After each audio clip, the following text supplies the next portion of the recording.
Okay.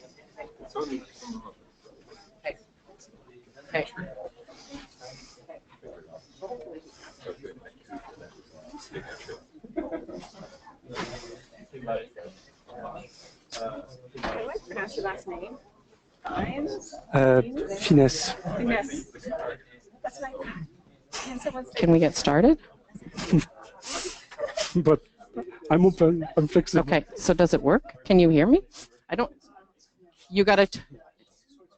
Oh, they don't have to hear. You have to hear me there. Oh. Oh, so. Oh. Okay. Good to know. Yeah, that's what I just like. Okay, don't make any offhanded comments. So it's going to look really weird. We're going to use a mic, but it's only so that they can tape. It's not actually going to amplify my voice, so it's a little, but, so welcome. I'm Donna Dosman, and I'm responsible for Microdata Access Division right now. And so we're really happy to have so many people here to hear about some of the new data coming into the research data centers. Before we start, Lisa's really going to chair this session, and I'll leave it up to her. There's just two things I want to mention. One is just this poster here. We didn't have time to actually present it today, but we have the longitudinal data sets that have been discontinued are extended with outcome variables from tax files, vital statistics, and cancer. They're mostly available in the RDCs. A couple of them are still being tested, but I wanted to just, if you have any questions, Lisa can answer them, or I can at the break. We're going to take about a 10-minute break after the first two presentations. The other thing, how many were at the conference, like proper, when I announced, were you all there, or most of you? Because I just want to make one, and I promised Mike Veal I would announce it again. We have been working very closely with the CEDAR, which is our Center for Data Development and Economic Research Group, which is responsible for business data, to bring business data into the RDCs. And Mike Veal is a researcher from McMaster who has received a large partnership grant. It's called the Productivity Partnership. It includes people from here at the University of Montreal, Benoit Dusty. It includes Lars Vilshuber from Cornell, as well as people from McMaster, so Mike Veal. They have been working with Statistics Canada to create a synthetic database, a longitudinal database for business data, to start analyzing a lot of the dynamics in business. And so I just promised them I would mention it again. We're doing a call for proposals in early January. We hope there will also be an opportunity for researchers for 2 grants funded by the Productivity Partnership Grant, as well as the CRDCN. So just if you're a business student or economic student and you're interested in that, then you know, watch for it. Otherwise, I'll pass the mic over. All right, well, thanks everyone for coming today. I just wanted to go over the kind of schedule for the afternoon. We have 4 presentations on new data that are either recently in the RDC or will be coming in via pilot project fairly soon. And we have 1 presentation on new health data, another presentation on the IMDb or new immigration data coming in, as well as taxation data and some employment insurance data from ESDC.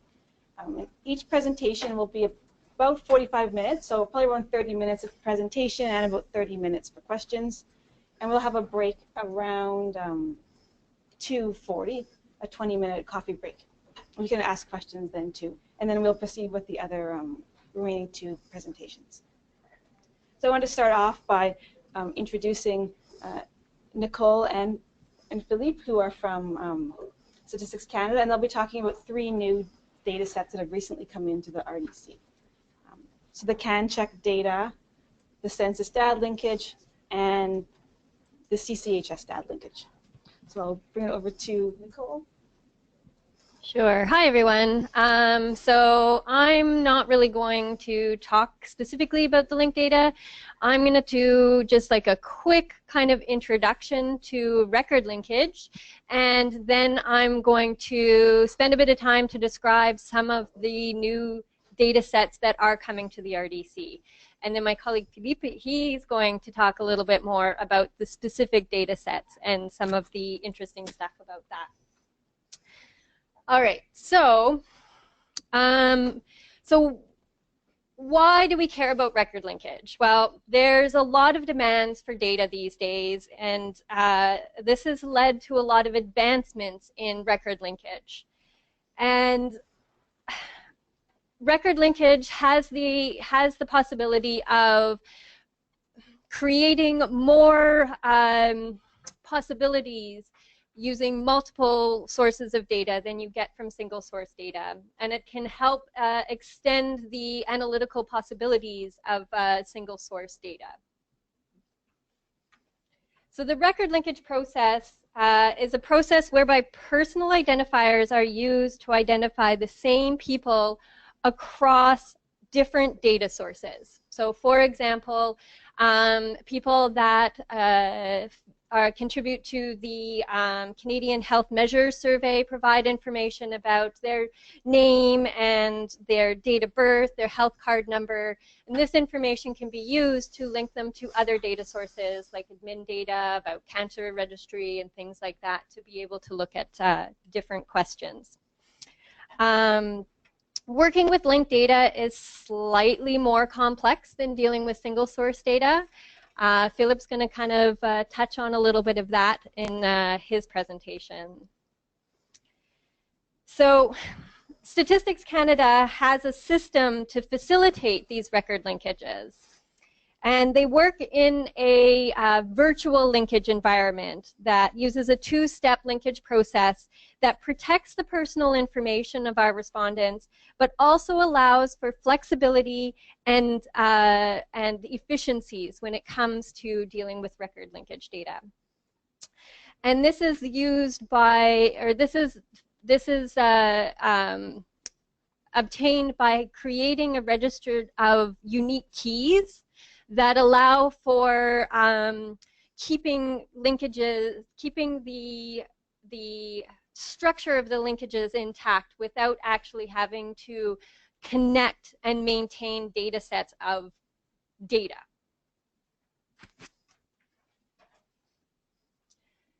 So I just want to, the one thing I want to say about the virtual linkage the record linkage environment is that the way that this has been designed is that the folks that work on the record linkage are the only ones that ever deal with the personal information, and it's just the personal information. They don't have access to the analytical variables associated with it. Whereas the analysts who are doing the research have access to all the analytical variables, but never have access to the personal information. So it protects the privacy.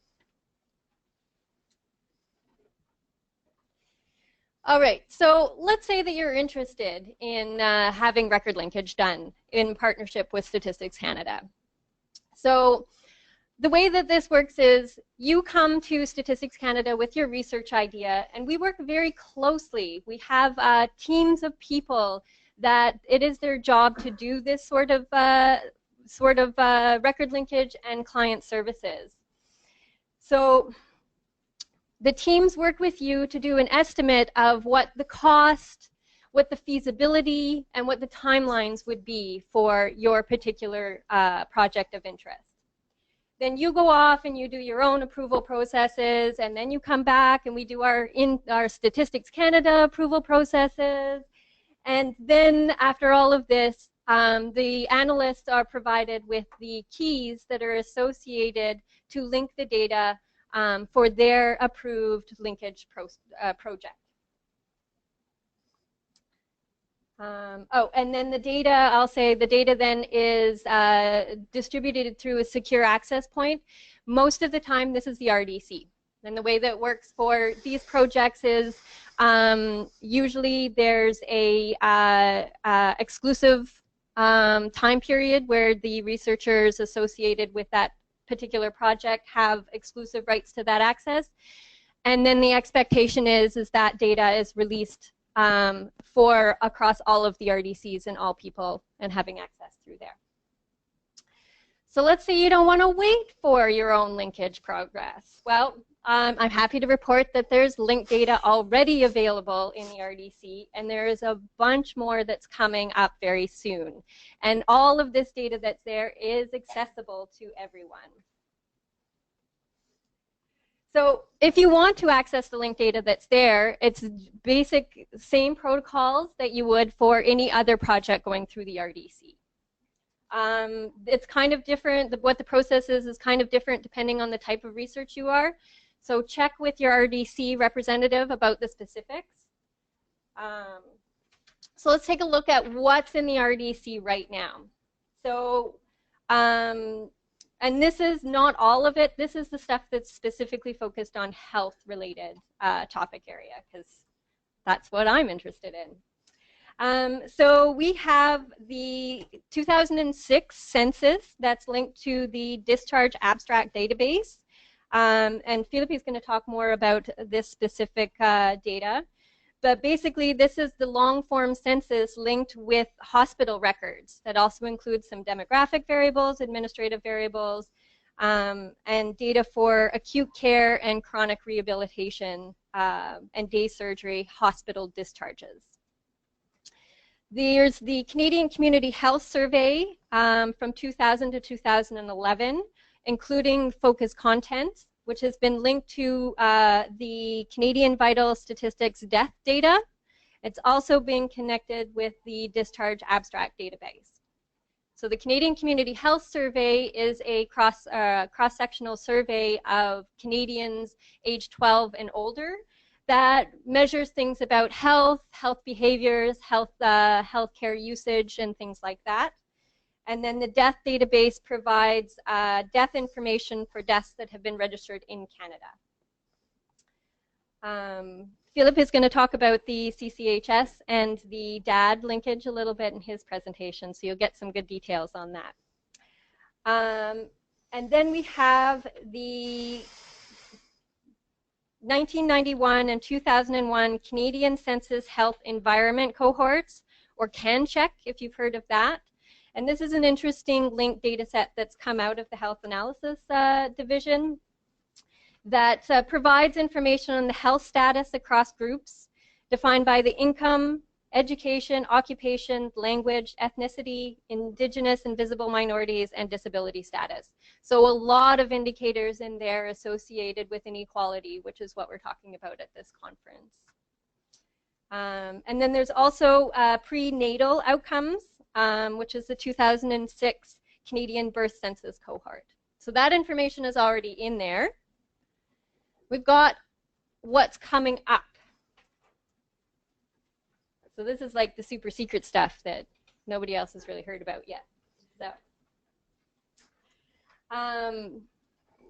So we have the Discharge Abstract Database and the National Ambulatory Care Reporting Services and the Ontario Mental Health Reporting Systems. So this is basically linking the hospital data with data related to hospital-based and community-based ambulatory care. So things like day surgery, outpatient, emergency departures. And then the mental health reporting system provides information on individuals receiving adult mental health services in Ontario, including information about mental and physical health, social support, services used, as well as care planning and outcome measurement. Then there's also linkage with the Canadian Cancer Registry to vital deaths. So this is information about the incidence rates of specific different types of cancers linked to death. And this is a really useful data set that's coming out because previously the cancer registry doesn't have information about deaths. So there's always been a knowledge gap in terms of how many people are actually dying from cancer, not just how many people have cancer. So this is a really exciting one. And then we also have new information coming with the CanCheck.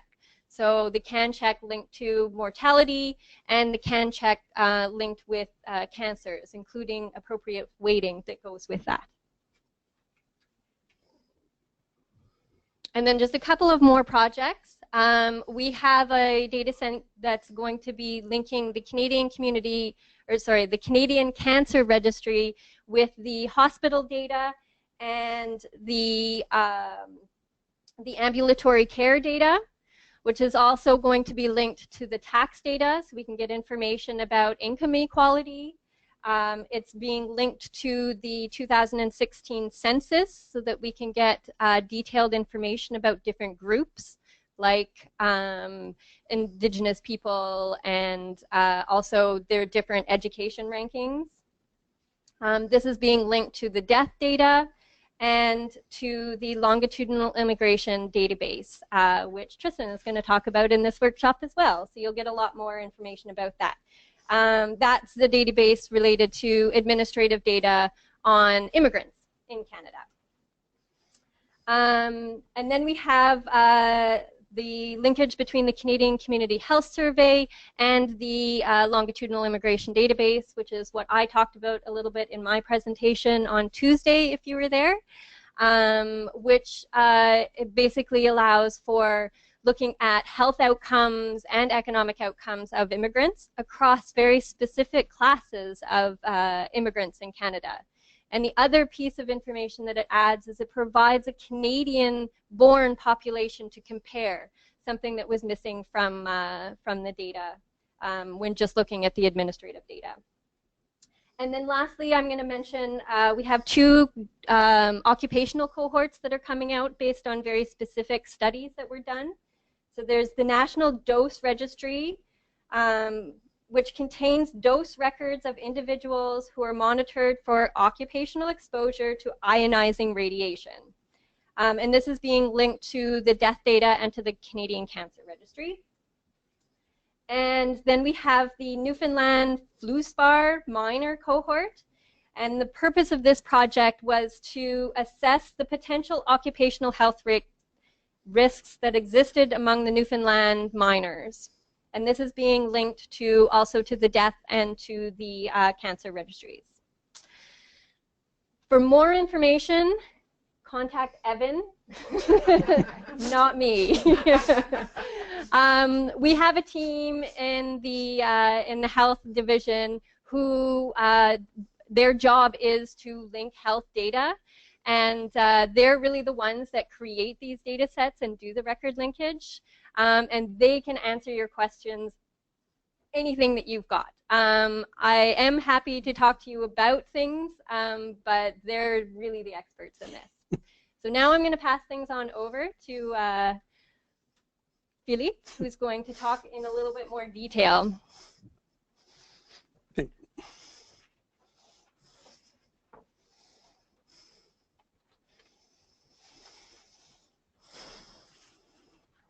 Hi everyone. Oops. This way. I have nothing to say anymore. Nicholas said it all, and also you have this beautiful poster here. Okay, I will try to be a little bit more explicit. So, before talking deeply about the three databases that we mentioned, I will just talk a little bit more about detail on this database. And then, so, just to make sure that you went on the right room, Census DAD link database, the CCHS CMDB DAD link database, and the Census Tax Mortality Council link database. Oof, I did it.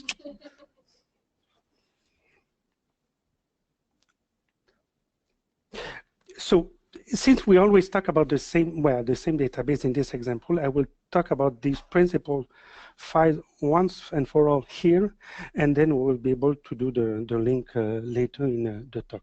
So the CCHS, Canadian Community Health Survey, it's essentially 165,000 people per year. So before 2007, it was biennial, so there was 130,000 people. After 2007, it's an annual survey. So it covers every population aged 12 plus, so it's roughly 98% of the population. The only person who are excluded is a little slice. The members of regular force, institutionalized people, Indian reserve in some remote areas. So we talk about health status, health risk behavior, chronic condition, so everything that is related to health. As Nicole mentioned, there was also some special topic for cycle 1.2, 2.2, and 4.2 on a specific medical content. Then you have the census, so, well, the long form of the census. So the two censuses that we mentioned are 1991, 2006. So essentially, there's the short form and there's the long form. So 20% of the people fill up the long form in where you have a lot of questions that relate to income, immigration, ethnicity, and so on, language, indigenous status, and so on. So 20% is the proportion that we have in the general population. But in remote areas, in the areas with Aboriginal, it's 100% of the people who fill up the long form. And then we have the Discharge abstract database. So let's call that DAD because it's easier to say. It's managed by Statistics Canada, but it's collected by the CAI. So some of the years are used for just pre-processing, just to see if the system works correctly. And then we use the record linkage. For a very technical point that I could not explain very clearly myself, Quebec is excluded. It's related to the way the format of the observation from Quebec are made. So they cannot be included in that. So every time we talk about that, we exclude the information from Quebec. So that is the list of all the events that have occurred in hospital. Every time a person gets out of the hospital, it's a discharge. So from this, we mention the main diagnostic, the date, all medical, administrative, and clinical information. So for the same person, you can have several events. If the person comes several times into the hospital, there will be one record for each visit. But it's easy, well, it's easy to create the patient history. So in other words, from a given patient, you can know how many times they came, all the visits of this person. So it is very powerful. There's also two other databases that I mentioned, the Canadian Vital Statistic Death Database, CSVD. So this is the list of the death in Canada with the principal cause of death. So right away, we can have some linkage between the reason why the person entered to the hospital and the person why the person died. It's not necessarily the same. And then the tax file. The tax file in our application, we use essentially to get the address of the person, or more generally, the postal code of the person. So if we follow the person from, let's say, 1991, we will have their address throughout all their time in the database. It's very powerful. And what is implicit from what Nicole said and from the linkage in general is that we have to validate all the process.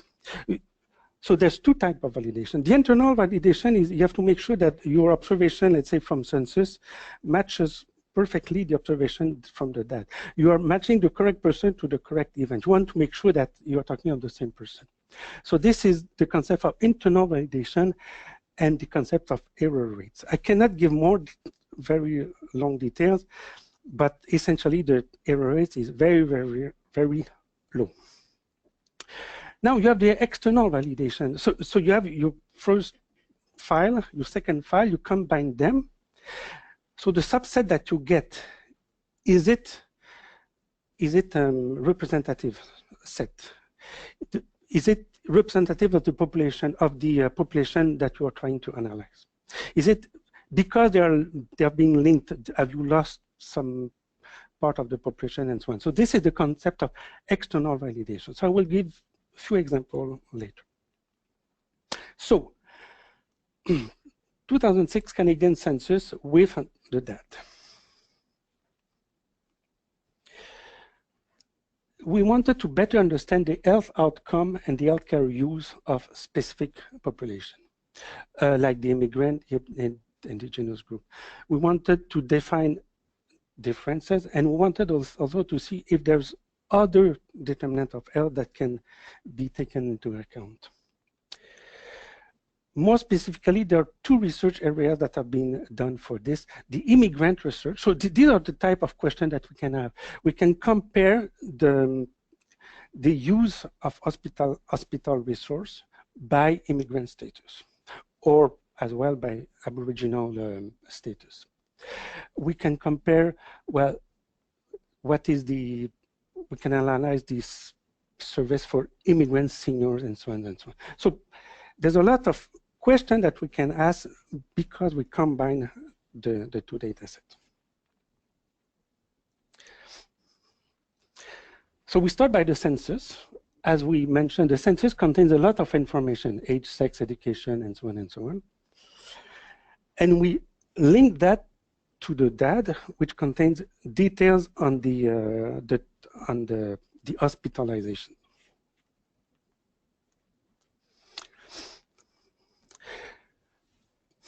So from the census, we need to have comparable keys. So we use the date of birth in the census and the DAD. Oops. Because of this, multiple births are excluded in that database. Because for example, you would have twins that have exactly the same date of birth, but we don't know who of the twins have gone to the hospital. So to reduce the risk, we omit them. So date of birth, sex, postal code, and then so we have a series of keys from the census, a series of keys from that. As Nicole mentioned, this part is totally done on the first step. The analysts never have access to the name, and then we use a match using the provincial health insurance number, and we have the transaction. So at the end, we have a file with the census information plus the DAD information. This is one of the reasons why we do linkage. We're able to get results that would not be possible to get in another way. So among the tons of results that we got, I present this one. So the age standardized hospitalization rate by Aboriginal groups. So the hospitalization rate comes from the DAD, and the Aboriginal identity comes from the census. And the diagnostic chapter comes from the DAD. So because we are able to link these two data sets, that we have this very interesting information. So in one word, whatever the chapter, you can always conclude that the non-Aboriginal, the green row, the green lines, have a lower rate than the Aboriginal groups. So the blue one is the First Nation on reserve. The next one is First Nation off reserve. Then you have the Métis, and the fourth one is the Inuit. So essentially, for all the chapters, non-Aboriginal have a lower rate of hospitalization than the Aboriginal. Then you would say, oh yeah, we knew that. Yeah, okay, but now we have the proof. Okay.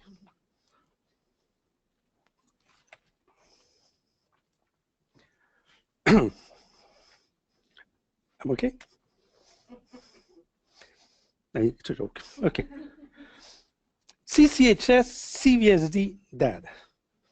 So now we start from CCHS instead of census. So you all remember what I said to CCHS? I don't repeat. I will just say, okay, the background, okay, now, well, it's a little bit more concerned about health with health outcomes. Because CCHS contains data on health, and the DAD and mortality contain data on the outcome. So we want to see the link between the health indicators and the outcome. So, but essentially, this could summarize everything that we do on Linkage. We have a survey data, so we have a lot of socioeconomic, well, and health and so on, but no outcome. And contrary to that, the administrative data contains the outcome, but not the preliminary variable. So we want to link them And once again, this allows us to have very large sample size and to compare between provinces and territories. Some examples of what we can do, and we have to make sure that we read correctly. So, for example, we want to understand the interaction between socioeconomic and behavioral risk factors, so the input, we could say, and the effect on their use and cost of hospital service. Or the difference on the prevalence risk factor, how does it explain the use of hospital service? Or even more than that, we can link the risk factors, exposure, mortality, and hospital service. So now the core of all this is the CCHS, people 12 plus, about 2% exclusion, to which will link the vital statistic debt, the discharge. What I put in green is the tax file, but the tax file, as I mentioned, we just use it, we use it to get the address of the person throughout all their time. So the person entered in CCHS at the time of the survey, and they follow up until, essentially, until the date, the years that Nicole mentioned. So the strength is that it gives us population-based result, not individually based, a very large sample size, a rich source of information of the characteristic and the outcomes. Limitation, we will see this limitation a few times, because the limitation is the fact that the information is collected once, when the person enters into the database. It's not a longitudinal data like NPHS or so on. It's CCHS is measured once, but still, and a very, very small number of people were excluded. Now the third. Can you talk a little bit more specifically about the intensity data for estimating costs? What does that look like? It's essentially, you would have for each type of diagnostic. Well, you have the diagnostic. You have, I think, 25 diagnostic, and then you have 25 interventions. So for each intervention, you have a cost that is associated to that. And this cost, I think this cost can depend on the province and can depend on the different type. But at the end, you are able to figure out exactly what did that person cost during that visit or during all their lifetime. Yes. So you will actually me to use the acronym CanCheck. It's easier than Canadian Census Development. Okay. As Nicole mentioned, we want this was mainly focused on the inequalities in health outcomes. Because the vital statistic, the registry, and all the administrative data lack some individual identifiers, we have to get them, and we get them from the census. And the census allows us to do analysis by specific group, the immigrant, different ethnic origin, First Nation, Métis, Inuit, and so on, and to produce results related to life, for example, life expectancy or mortality rates. So as I mentioned, it allows us to do subpopulation analysis, or by socioeconomic status, so by income, education, occupation, and so on. Multidimensional, yeah, for sure. And exposure. So what do I mean by exposure? I mean in a few seconds. So we start by the census. 2.7 million people are followed up since 1991. You can quote me. It's true, okay? And we follow them until when? Well, until they die. Bluntly, that's what well, or until until the day. But we have the vital statistics, so we wait. Well, excuse me for. Okay, I try to describe it on a more serious term. But essentially, so we have all these 2.7 million people that are followed up.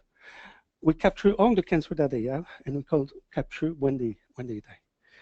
And to this, once again, we link with the tax file so that we can follow them, follow the place where they lived all the time. So much so that we attach to that pollution information. So in other words, Nicole is in the group. At that time, she had an address, so we were able to find what was the level of pollution of that address. Then she moved 5 years later. Sorry, Nicole. So at each time we were able to know the level of pollution of the place where the person lives. So for example, if you want to determine what is the impact of smoking on death or on cancer, you could modulate or mediate by the level of pollution in which the person lived. So it's very, very powerful. So how does it work? We start by the 1991 census cohort.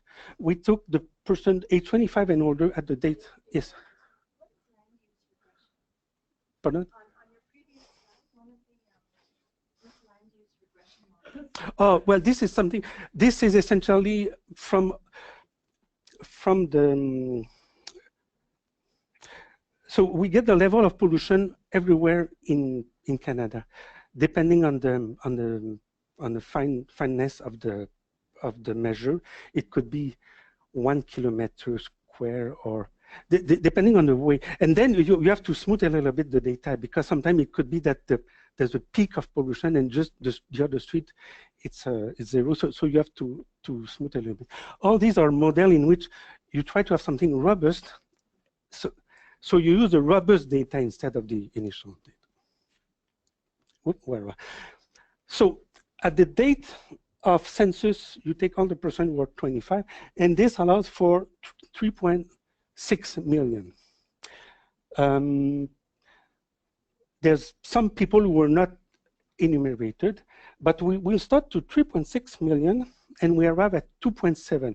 So we'll see what is going on there. So, and then we take those person, we had linked them to the tax filer data, and we match according to sex, date of birth, postal code, spousal date of birth. And when I mentioned earlier that our rate were pretty good, this is what we have.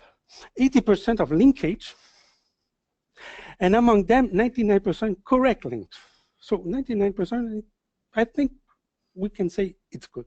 So in other words, we link correctly the census observation with, well, the mortality or the cancer.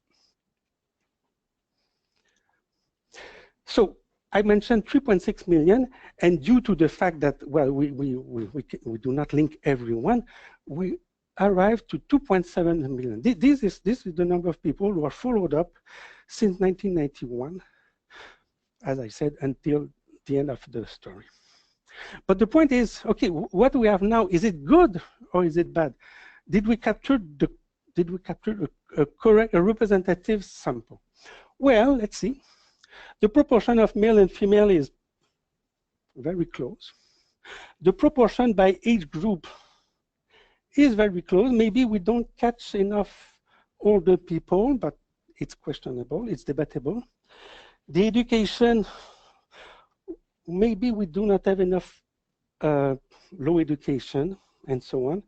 And the poorest and the richest, well, maybe there's some issue there, but globally the data is, we could be pretty confident of what we do with this data. Another way to say that, this is the curve of the percent, well, survival, it's misleading. Survival in the sense of percentage surviving. So we start with everyone at 25, and as I say, we follow them until they die. So for example, if you take at 50, there's still about 95% who are living, alive, sorry. Blue is the women, and there's about a little bit less of people, of men who are living. But what I want to stress is these two curves. So the continuous curve is what we get from the cohort, from the 2.7 million that are followed up. The dashed curve is the actual data from CanSIM, the actual official percentage that are obtained from the Canadian statistics. So in other words, the cohort behaves exactly, well, very, very closely to the overall population. So we are confident on the result that we get. And this is the typical result that we can obtain on this data set. So remaining life expectancy at 25 by education, by quintile, by sex. So females, yeah, it's not mentioned, but sorry, males, females. Within each sex, you have the 5 income quintiles. And within each quintile, you have this 4 education level. So the richer you are, the longer you live. The more educated you are, the longer you live. And if you're female, you live longer. The 3 captured in that graph due to the tremendous power of this cancer. Tremendous power. Well, let's use the word trend. But large sample size, I did not mention anything about cancer, but it's the same idea. For cancer, we can capture rare cancer. Sometimes the cancer takes a long time to occur, so because we're following the person for 27 years, we wait long enough to be able to capture rare cancer. Limitations are similar to what we have mentioned earlier. We just measure the person once at the time of the entry in the census, and we have no information on health behavior. Thank you.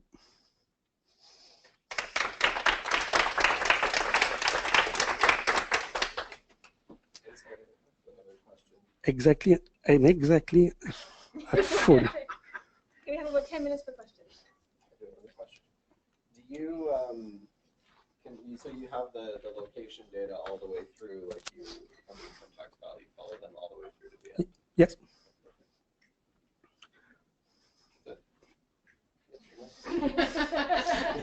It's like those easy questions. Well, I can talk about something personal I did. I did a small analysis on what happened when we have gaps. Sometimes the person did not fill up their tax form. Who does that? Oh well. But sometimes it could be that they're out of the country or whatever. So you have gaps, and it would have been sad to lose this information just because the person was out. So I kind of create some method to impute a little bit, given the boundaries of that gap, what would be the most likely postal code missing. So you have to imagine that most of the time, if they disappear, they reappear somewhere else. Yeah, but sometimes the idea could be if the person lives here, then is absent one day, and then he lives at the same place, you can pretty much assume that he was there, but if the gap is, let's say, 6 or 10 years, well, it's less likely that it will be the same postal code. So in this case, you could assume that it's somewhere else. But this has some importance in the sense that the pollution data would not be the pollution of where they live. It would be some more general value. So we did some papers on that, and it was interesting.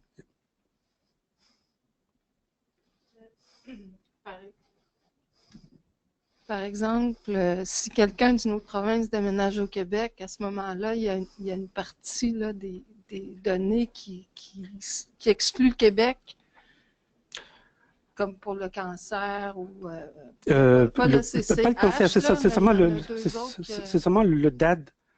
L'hôpital, oui, ben, la sortie d'hôpital, puis le cancer, le registre du cancer, ça exclut les données du Québec. Oui, les déménagements, je crois que durant cette période, effectivement, les données seront absentes, seront manquantes, tout simplement. Oui. C'est la dernière de poser la question.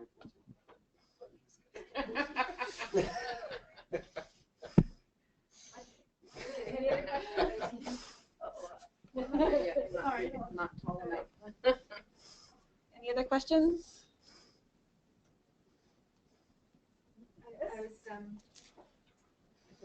For the web people, yeah, you can.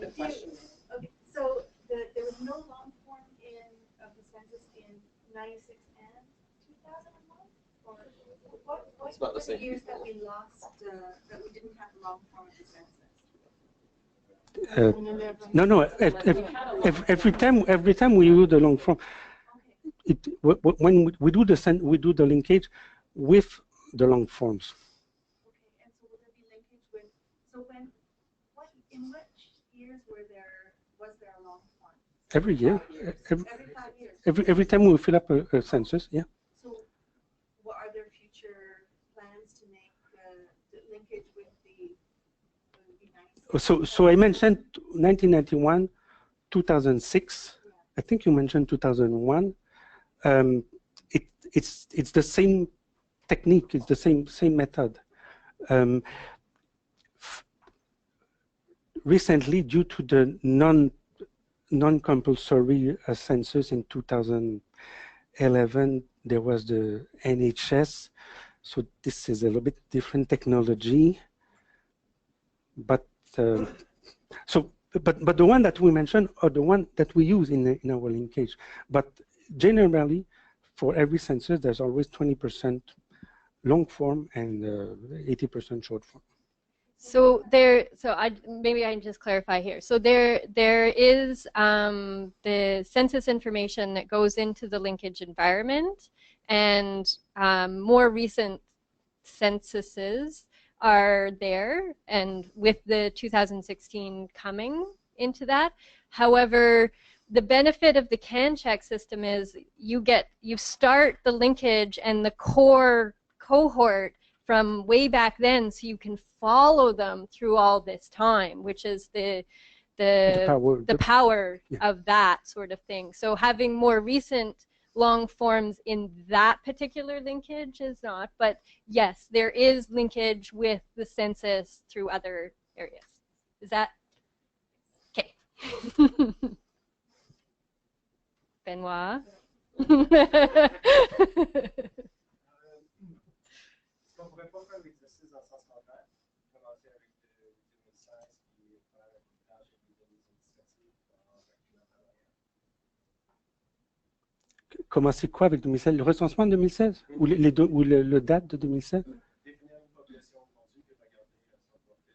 Ouais, s'ils sont morts, on a des mais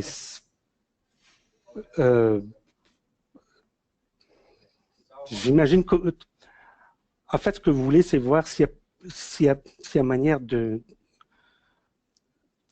d'éliminer le problème d'avoir des données uniques. Autrement dit, si vous avez la personne aujourd'hui et que vous avez plusieurs mesures dans le passé, c'est sûr que ça va vous donner beaucoup d'informations sur le futur. Mais là, c'est peut-être, je dirais que c'est plutôt un niveau technique.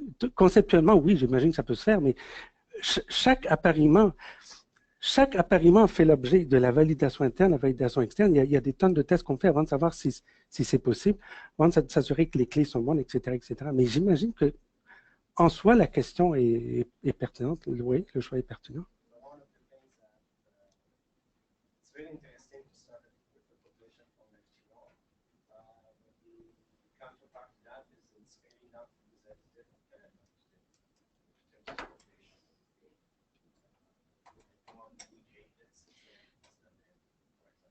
Attendez, je ne comprends pas. Il y a du bruit.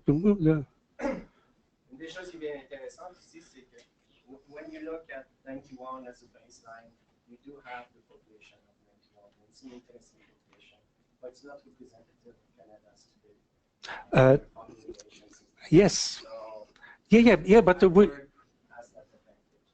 we are at the first step, which is to link the initial characteristic with the outcome. That's just where we are now. What you are talking about is the population effect. I agree. It's a further story, but it's the weighting. It's the weighting that is being looked at, and they're evaluating how to appropriately weight those samples, which is the new data that's coming forth. It's not in the data that's in the RDC now, but the new data coming out with CanCheck will have weights associated with it to help alleviate that issue. Any more questions? I think we have time. Any more questions? I think we have time for one more.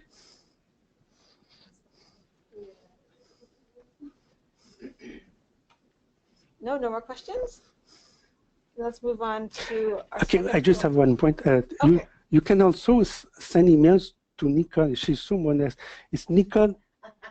Nicole.aitken@canada.ca. Yes, I am happy to answer any questions and talk to anybody about this stuff. I just, with the caveat that the very minute details and ins and outs of the linking, I'm going to send that off to our team that focuses on that. But no, I'm happy to talk about any of this. I will put it, bring up. Uh-oh. No, that's right. No? It's good. Uh-oh. Donc, ça c'est pour avancer le Ouais, ça c'est. Et ça, c'est le limité à votre oreille. Parfait. Ouais, c'est ça. J'espère que j'ai pas trop fumé. Non, non. Non, vous avez pas la grippe. Vous n'avez pas la grippe? Non, pas. Quelqu'un de Santé Canada est toujours en santé? Statistique. Pardon, Statistique Canada. Okay.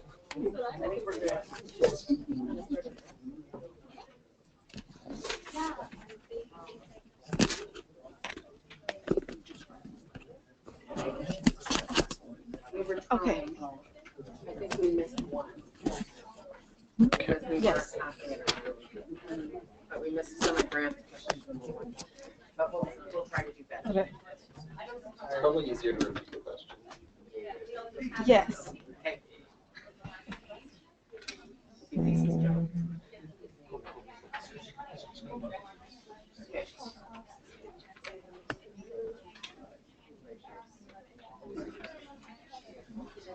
Are you good with working Yeah, I guess so. before we start? Where's right, left? Make sure it works. Right, left.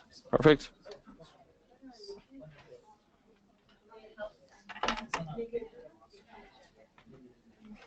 All right, well, we'll get started on the second presentation now. So I'm happy to introduce Tristan Kane, and he's from SASD at Statistics Canada, and he's the manager for IMDb, which is the Longitudinal Immigration Database. And hopefully tomorrow or early next week, we'll have a call for proposals for projects using the IMDb. So this will be the first time it's accessible in the RDC, more widely through a pilot project. So that will come out in the next few days, and also for the Elsic, which is a longitudinal survey of immigrants to Canada. Yep. That's linked as well to the IMDb, so that will be a separate pilot project coming out at the same time. So that will come out in the next few days. So Thank you. To Tristan, he'll be talking about this data set. Thank you. So, and thanks to the previous presenters, because actually they set the table pretty well for me. I was not going to talk about linkage, but this is what it is. It's a record linkage of databases from immigration to tax. And actually it fits very well with the next one, which is a sister database from this one. Can I ask if anyone has experience with immigration data or immigration environment research? No? Wow, okay. So I'm happy. Okay, so I'm going to tell you what it is, first of all, a little background, linkage, content, and the limitation of the data, if any. And then, because it's more by my background is a little bit more about analysis, I'll talk a little bit about the type of research you can do, and I hope it's going to interest you also on socioeconomic outcomes and mobility. And we'll talk about dissemination options, what you're going to receive soon, and what we've just talked about just a minute ago. So lots of you knows about that, obviously, but just state the obvious. We are a big country of immigrants here. 2 ways to come in Canada. One is permanent residency, and the other one is temporary residency. The IMDb covers both of that. There's a caveat on the temporary resident that we'll talk after. What is immigration in Canada? We have economic immigrants, family, people, and refugees for the big main groups. Most of them are coming from economics. So almost 2/3 of immigrants come as economic immigrants. They come here to participate to the economy of Canada. The other one, of course, they also work. That's one of the things we're going to also look at today. And as of the census release number of 2 weeks ago, the total number of immigrants in Canada is 22%. So I'm coming from SASD, and we manage the database. We actually manage the database for a consortium of federal and provincial partners. And IRCC, Immigration, Refugee, Citizenship Canada, formerly CIC, is the main funder of the project. Sorry, they're all funders, but it takes the lead on the project, on the research agenda. What we do, so we link, in a nutshell, that's the line that you understand what is the IMDb. We link immigrants to tax records. This is a fairly old database. Actually, it was created in the late 90s. And we've been following this record linkage every year since, I think it's 97. So we use tax records to process and calculate mobility and socioeconomic outcomes. We also can find information on family composition. And from the immigration side of it, we have all the admission components and the socio-demographic information. I'll repeat that with a little bit more detail after. And originally, we created that to answer to performance of program from IRCC. So IRCC was selecting immigrants. We wanted to know how well they were doing in the country. So that was the main goal, was performance measurement, which is still one of our core goals. So we link, so our administrative data bank from immigration starts in 1990, goes up to 2014 as of today. It will be up to 2015 as of Monday. And the tax information starts in 1982. Our database is longitudinal, so we follow people all over those 35 years, 34 for now, today. We have a very detailed and reliable information. I'll talk about record linkage. We allow, so we actually don't look at temporary residents from the start. What we do is we take permanent residents and we look if they have a pre-history or pre-experience in Canada. So we don't have a full population of temporary residents. We have a full population of permanent with the previous components. And yeah, of course, you can look at incomes at after 2 years of immigrants, but you can follow families or children up to 34 years. So we have very, very long-term characteristics. And is it worth it to do this record linkage? That's pretty much the answer. The answer is behind this graph. So this is the coverage for 2014. Right now, we have an 89% coverage rate for 2014. As of Monday, I cannot tell you the number, but it's much higher than that. So we have a very, very good coverage of immigrants. The other thing is immigrants file taxes fairly often. So it's very easy to follow them and follow their behavior. In green, this is the number of people we found for a given year of lending. In red are the people we did not find. In the dark line is the rate for each cohort, and the dash one is the rate from last year. Every time we do a record linkage, we improve it. So the dash line was a little bit lower here. We found more people, we improve that, and next year, all these lines going to be, again, a little bit higher because our record linkage was improved. Yeah, in a nutshell, we're covering pretty well the population, and I'm saying this, and that's my second proof that the database is fitting the full population. Here, you have the IMDb counts in dash line for each lending year. You have the counts of the census in the blue line. Okay, so those two are very close, as you can see. So you could say we're almost a census of the population. We're getting out of the counts here. One of the reasons is being we're doing tax filers population, right? So some people didn't have the time to file taxes first, but they filed fairly fast. Some other people are children and they don't file taxes yet. So this is going to be narrowed over the years. So we're not getting worse; we're actually getting better. The red line here is the total immigrants admitted in Canada as of administrative files provided by IRCC.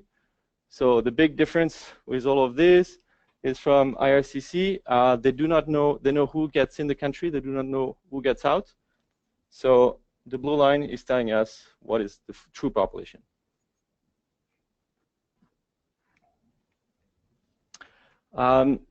So the way we work, it's, I'll go a little bit in details. It's different details than what you have heard before. So it's a relational database where you have one file for each tax year. Those files are fairly heavy, and then you have permanent residency mostly into one file and a temporary residency. And then when you do research, what you have to do is pick and choose the variable you are interested in the immigrant side, pick and choose one of a few of those measures in the tax files. Those files, as I said, are very big. For an idea of size, this is above 500 fields in each file, and there are about 7 million records in the last one, and we have about 7 million records here also. So you have to really pick and restrict your population, but that's the way it works. Yes. When you found the last diapo about administrative data, are they from a permanent resident report? Yes. Yes, they're in the IMDb. We actually, Statistics Canada links every immigrants and temporary resident. It's one linkage. But from the IMDb side, what we will provide you is only the permanent residents with indication of what they were when they were temporary residents. So in immigration side, what you can make research on are, of course, admission and taxation year, immigration program and policies. So we have very detailed one here. We have more than 100 categories of when they come, how they come in the country, source country, province, destination, and residence, sex, language ability. It's a pretty interesting component here. But I'll stress that this is tombstone from the arrival of the immigrants. So language ability doesn't evolve here. Intended occupation, again, that's what the immigrant says he will be doing. Level of education, we have date of death. It's coming from one of the source, CVSD, I think, or negative mortality database, but like a similar component from our sister team over there. We have family and families evolving over time, marital status, pre-admission. And in a nutshell, when you, so out of the 500 variables from tax, I'll pick 5 measures, big measures: employment insurance, employment earnings, employment insurance, investment income, self-employment, social assistance. This is usually what people go for. Those are construct, so they evolve over time and everything. They're difficult to build up, but we have people that can rebuild those measures. We can provide the amount of people, of the dollar amount. We can provide the percentage of people with this type of amount for a certain tax year. So that's the main way we do the measures. So I talked about temporary resident and. Oh. Yeah.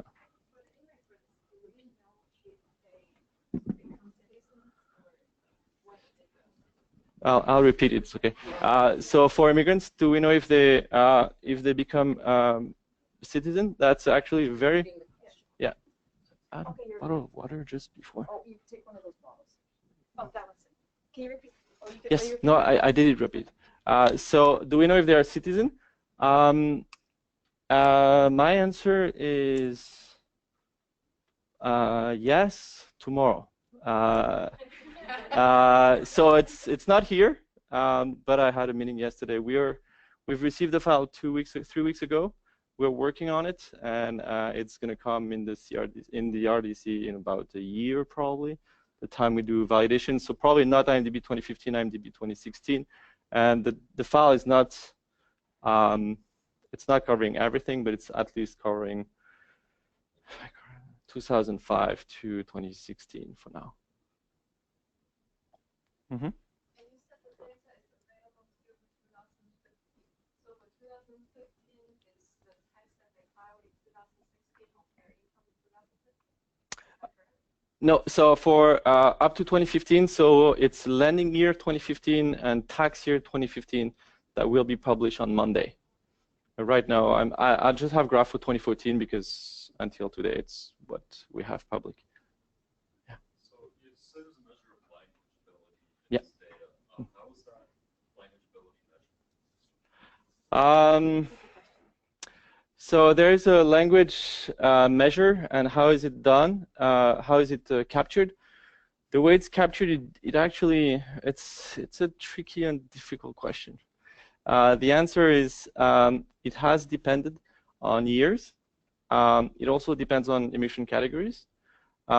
So it's a measure that is, we know, well, it's well reported for latest economic immigrants, I would say that. Historically, it has not been perfect. Has been sometimes self-reported.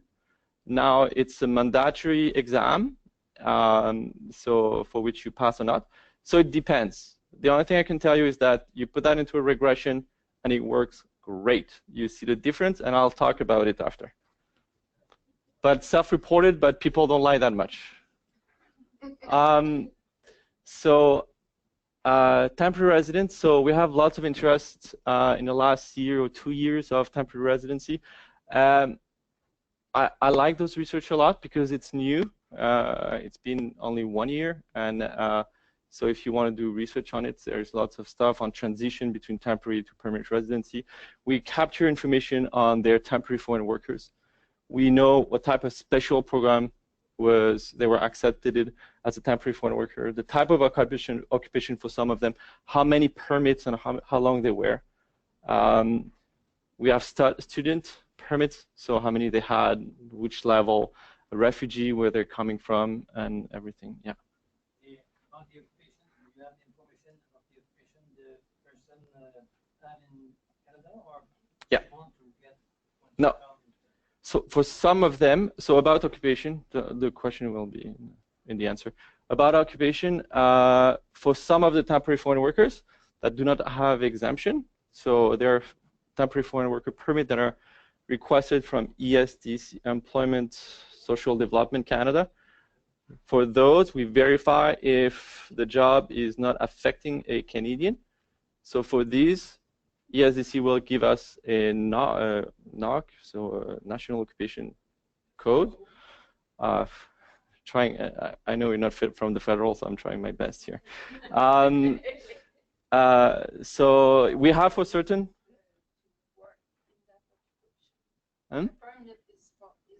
Yes, exactly.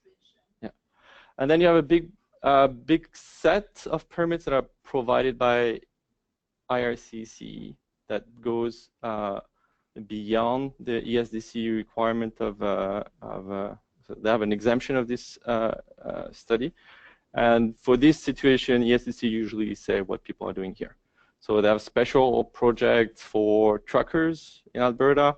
So we know there are truckers in Alberta, but it's just a code. We don't have a NOC specifically. We have that for people working in housing and like lots of special details.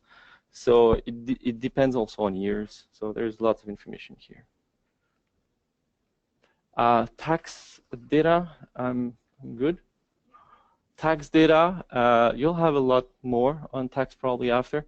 So I mentioned we have date of death. It's we have family income, not only the individual but the family component at the census family income. We have family composition over each tax year, family size, number of children in the family or number of immigrants in the family. Industry of employment, we do not have the actual occupation. I talked about the intended before. We have the industry of employment instead. We have major 1, 2 industry of employment. We have tax credit, and I will talk about research on this. Tax credit for post-secondary education, and that's very interesting, and that's something we've been doing research along. Yeah. For industry, you have the information Very detailed.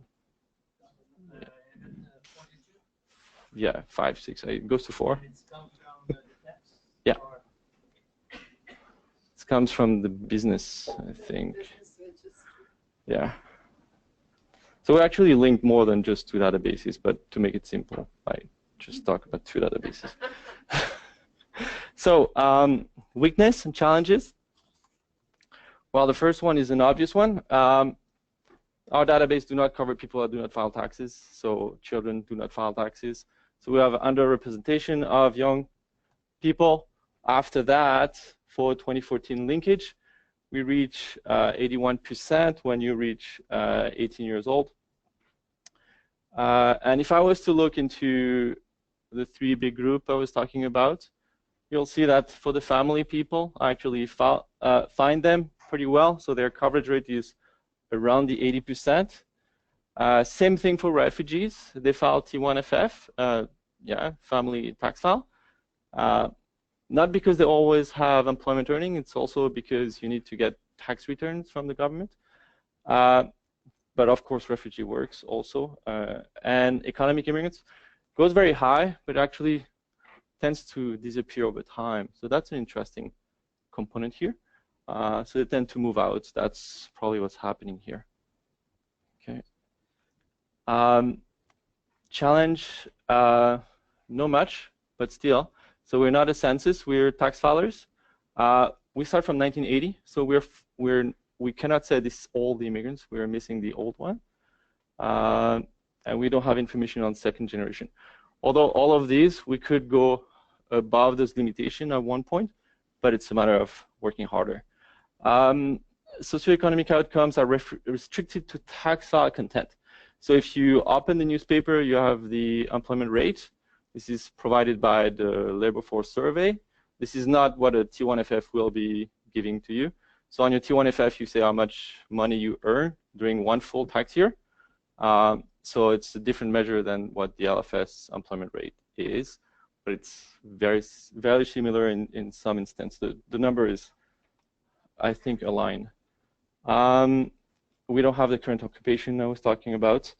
We have a problem with out-migration. So people don't file taxes, so it could be intermittent or discontinued.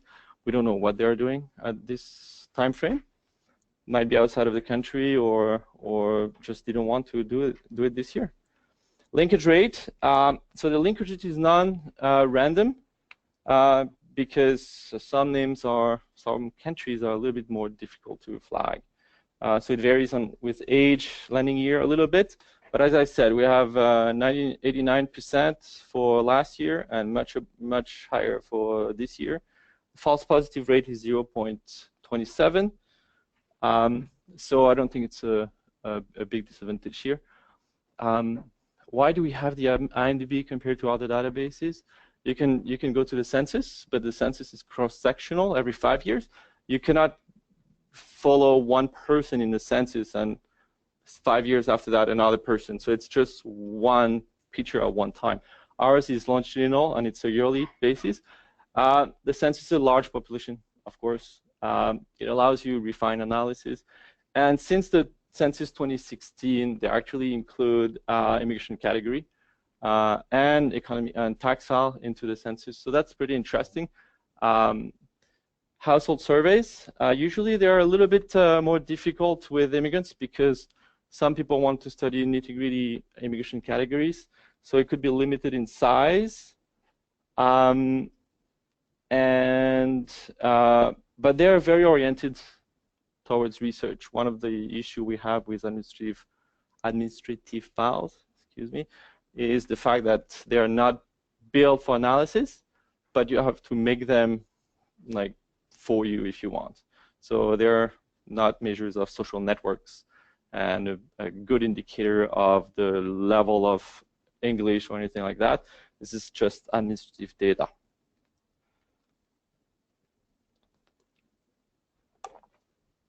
So I'm putting an old database here that some people know here.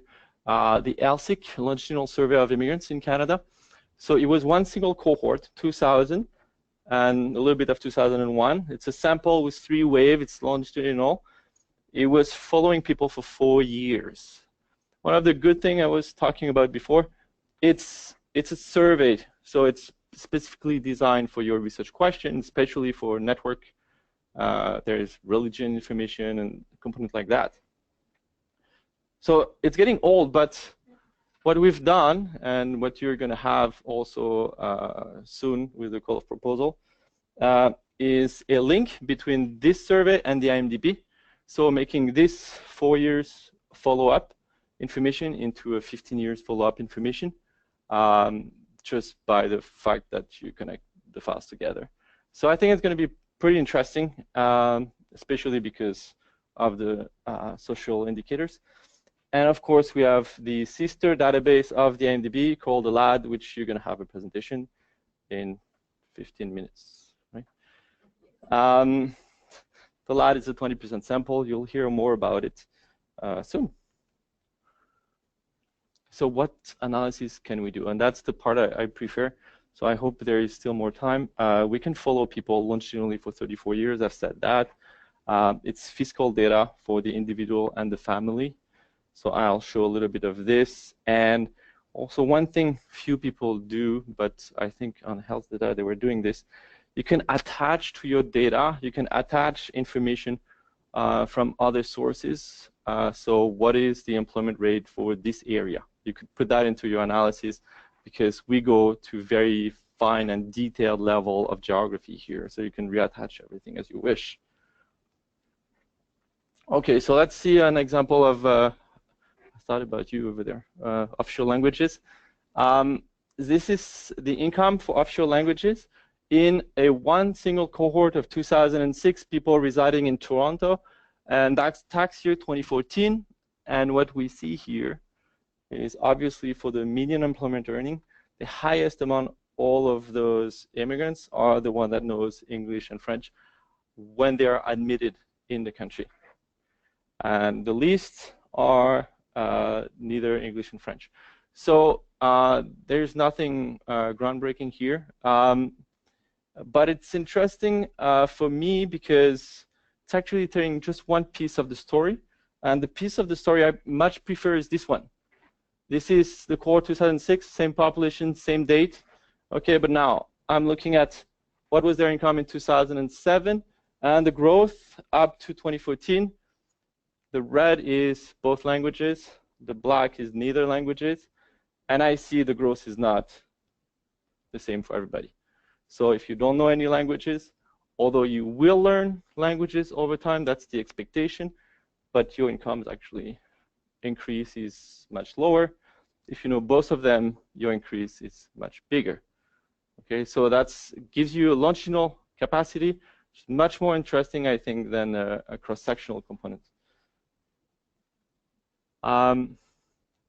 So I went to maybe a little bit too much on the longitudinal component here.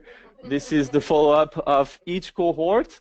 What is interesting here is that because I have a full population of the immigrants, all of them precisely, I can look at each year precisely and see what happened with them over time, which makes me think that in 1995, something happened because, oh, the cohort of 2000 actually got faster than them. So selection criteria might have been at stake here. I think the economy was at stake, so they went a little bit slower. You see this slower period here. There's probably something happening here. But anyway, that's interesting to take all the cohorts together and see their efficiency. So that's the type of analysis that IRCC is doing a lot.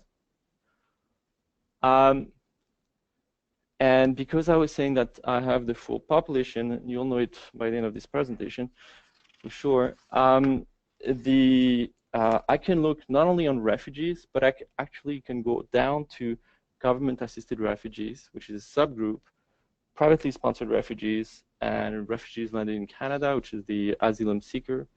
Okay, so it's very, very detailed. This is only looking at 1 year. And if I wanted, I think I could have gone to Toronto or Montreal. And I'm looking at their income over time.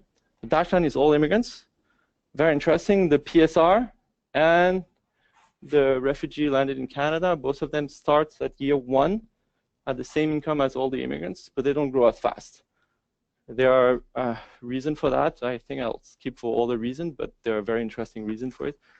And government-assisted refugees here, they actually have harder time in Canada for their employment earnings. So that's an interesting picture here. Another one that I really like, well, I liked all the one I picked, of course, is age at arrival. So you see really two packs here, the black line and the colored one. For the colored, we're looking at employment earning from the age of 20 to 44. Okay, for one cohort, 1990, in constant dollar 2014. The colored one are dark blue, immigrants arrived at the age of 5. Light blue, immigrants arrived at the age of 10. Red, immigrants arrived at the age of 15. So we can pretty much take the bet that all of them went to school in Canada, which would eliminate some issues that they have with foreign credential recognition. So that's one way of looking into it. You can go and see this picture in many, many different ways, but that's one way of doing it. And of course, this is big enough so you can go further with economic immigrants and whatever you want, refugees. Gender analysis, I think it's fairly important. And yeah, no. Gender analysis, I think it's fairly important. I'm looking at employment insurance here. So percentage of people that have declared employment insurance during the year. It's one cohort, 2002. I follow them over time, so that's 1 year after their landing, up to 2014. Female actually have higher employment insurance than male. And the other thing is, during the economic crisis of 2009, the male went much higher, well, steeper into this. You have also to consider that if you have employment insurance, it means that you had employment. That's the other side of the picture. Yeah. What? So does this employment insurance include maternity benefits? It's possible. That's exactly my question. I believe that in T1 you have everything bumped up. Yeah. Can you repeat the question? You would have to go to the other sources of tax. Okay, so the question is, does the employment insurance include maternity leave? The answer is yes. Does it make that much of an impact here? It's possible. I cannot tell you. I'm just telling you, like, when I had my baby, I went on employment insurance. It's the new rule. My baby is 3 years old. But some male do have employment insurance as of this. But yes, I think it's an impact. And precarious work is also a big factor here. This one is interesting for people that have been doing a lot of longitudinal analysis. Because tax reports are done every year, everything I've done before was to show you something that was constant income. But right now, I'm putting another event that happened after the landing. So I'm looking at mean annual employment incomes of immigrants. I think it's a group of cohort 2002 to 2005 here by number of lengths of time they arrived here. Solid line are the people that did not go back to school in Canada after arrival. Dashed line are people that once arrived, they went back to school and claimed the credits in their T1 form. And you see the difference over time. And I think it's very telling for people who are doing policy, or even for you, when an immigrant comes here in Canada, should they or not waste the time to go back to school for post-secondary? And I think this is telling you that it's worth it in the long term. It's very, very big difference. The blue is government-assisted refugees. The green is family class. Those are the ones that have the most difficulty. The dark here is economic immigrants. So they go, they don't go. It's not that much telling after 8 years. But anyway. Survival, likelihood of staying in Atlantic provinces. Yeah. But the same question, since a few slides, have you calculated the confidence bands of your lines here? No.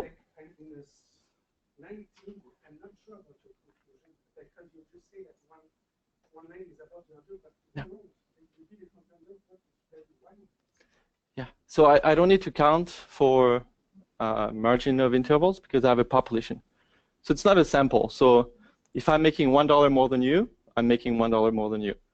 That's so if it's 1,000 or if it's $10 if you want, it's $10. So because I don't have any sampling, so I don't need to assume anything here. For this one? Yeah. And just, are you going to talk about the changes to the tax form and the education credit now or later? No, I'm not going to talk about the. That wasn't an option. I didn't know StatCan people were allowed for questions. Yes, please. You can still do that for now. Thank you.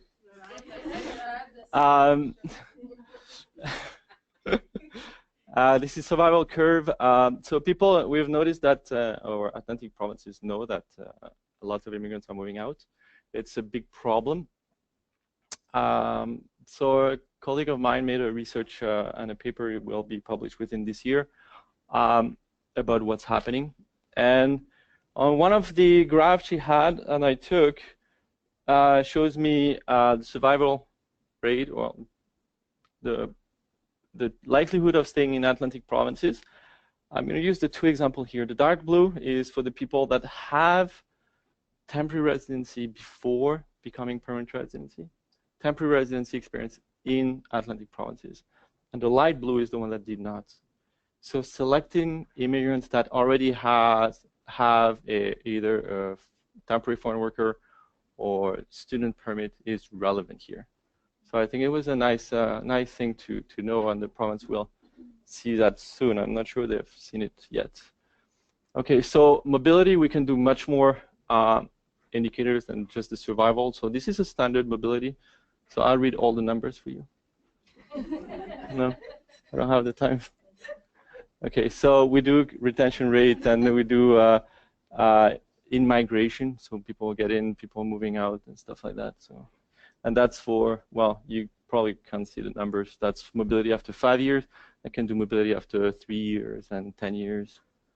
Okay, so that's it for the analysis. So the rest is about what you're going to have coming probably in 2 months if you get access to the data, and I wish you do. Technical report is available on the website right now. They describe what is the IMDb and what are the components. It describes the data quality, which is very good, and provide guidance on how you do analysis and results. We publish 28 national and provincial tables. So some of those analyses can be done right now. If you go to CanSIM IMDb tables, you go in the IMDb webpage, you have the tables that can do many of these. One of them would be the language, of course, and others. So those 28, those are dynamic tables. You move them, probably you know. Income and mobility is usually what we have. Our team does custom tabulation. It's coming to RDCs, and the RDC will provide you support on the data. And I'll just say that the technical report and the CanSIM tables are all linked to in the call for proposals, because they're really important if you're putting in a proposal. Yep. To read those, and the links to them are in the call. Mm-hmm. So we've had question that was about people saying like, what about the Canadian population? So we have that, but there are other surveys with Canadian comparison, or there's a lot, of course. But if you put all your research report proposal based on the difference between Canadians and immigrants, you're going to have an issue with probably the IMDb, unless you find a different way or you go to the lab. So that's why you have to read them. Yeah, so we provide tables also to the provinces because they're our partners. There are lots of publication, so I stopped at 4. Lots of publication done with our database. If you're interested to know what is the capacity of behind the IMDb, I think it's fair to say that Feng Hu could be someone you can start with as an author. He published a lot with our data. 2 components he published in last year and 2 years ago was about transition of temporary resident to permanent residents, and again, the gain, I think, of temporary residents in earnings, temporary foreign workers in earnings. That's interesting. More standard research like this provides you labor market outcomes of immigrants or labor market outcomes again. So this type of question. As we're gonna publish a couple of other articles ourselves on mobility, as I said earlier, and probably on refugees income within a year also, as long as we can still do it. Voilà, and that's the team, and thank you.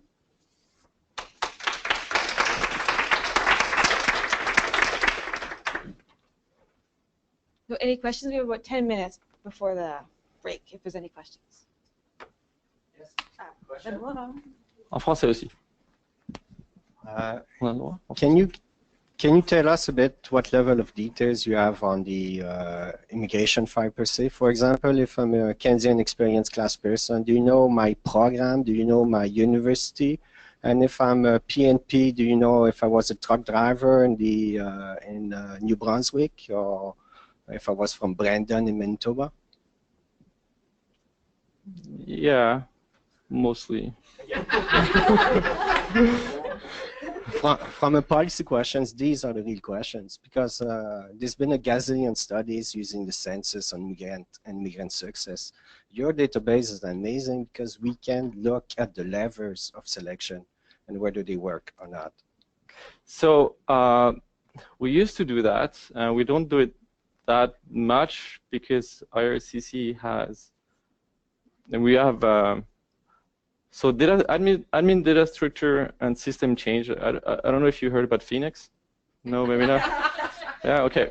So some people around here are not paid because Phoenix stops paying us. It's pretty much the same thing with data. So we have immigration data that goes into a system. Sometimes policy people say, well, we're going to revamp the system because it doesn't work. Truth is, it was working very well before. Now we don't capture some of them. Okay, so I used to have very detailed immigration subgroup, especially for the CEC. I've lost some of them, but I will gain them back at one point, and maybe I'm going to have a hole in between the years. So in 2015, they're not here. You will not access older databases where they were, but the level of details is very refined. So we can go beyond privately sponsored refugees. So there's 100 immigration categories. Some of them are very detailed, what happened in 70s, special IT program in the 2000s. All of these very, very detailed, yes, we have that. Yeah.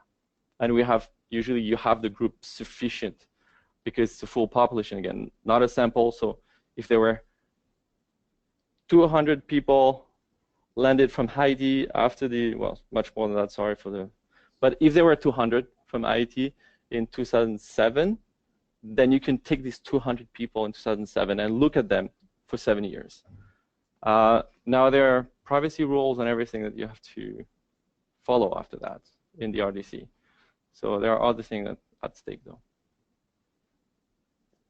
That's it. Any other questions? Well, that was clear then. I guess we'll take a 20-minute break now. What's the time? Yes, there should be coffee outside, and we'll come back, how about at 2:55?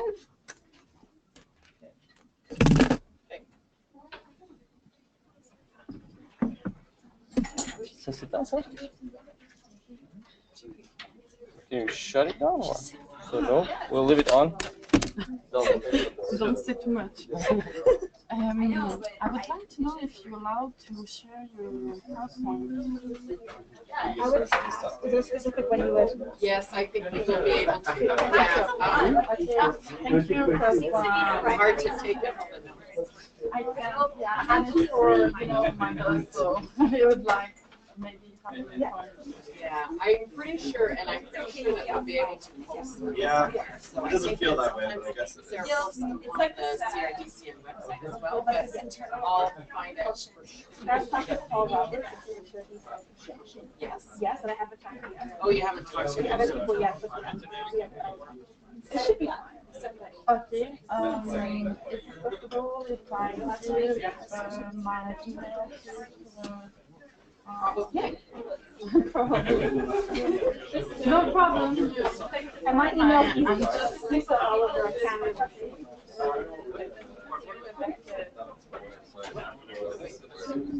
I thought it was going to be on the website. I think There's it a will barbecue, eventually. Yeah. Yeah. So. He would like to see it. Your boss. Give your information to Lisa. She'll get it. Okay, what do you think? Would you want to take my email, or would you like that I send you an You email? can send me No, I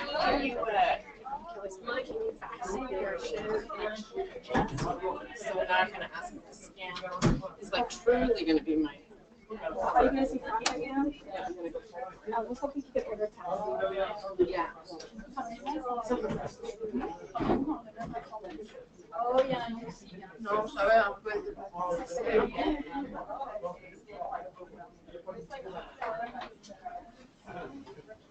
Yes.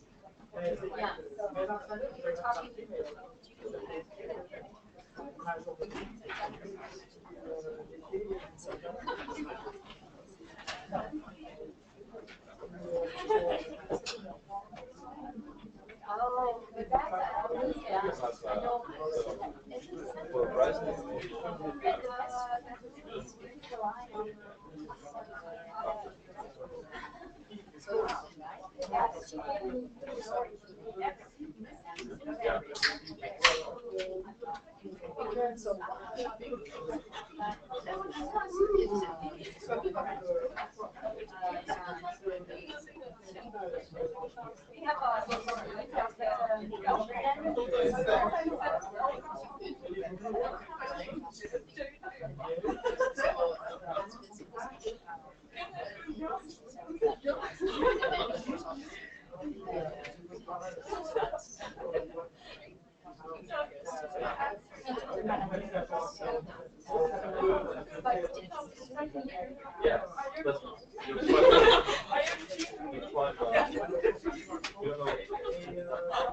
Even though I have the immigration file, and the immigration file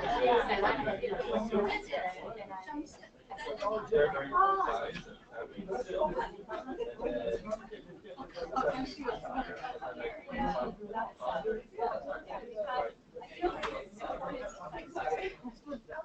But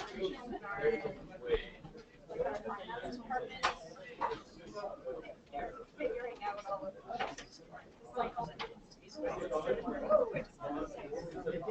sort of yeah,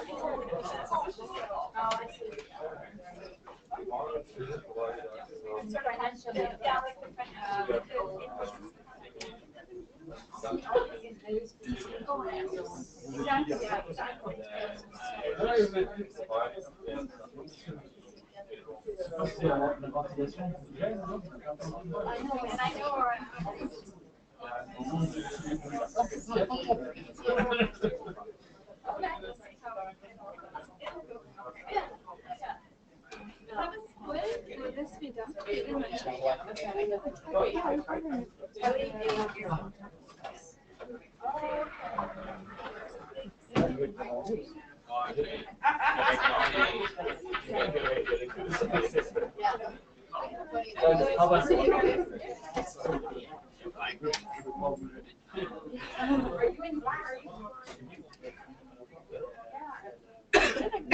All these longitudinal data No, these are different surveys. They're all longitudinal, but I think they're somehow linked together. Then they're linked. Neutral.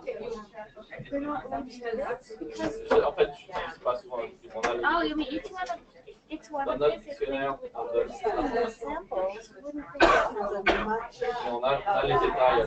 On a le Appeared in il n'y a pas d'acquis. Oui, c'est ça. On a ce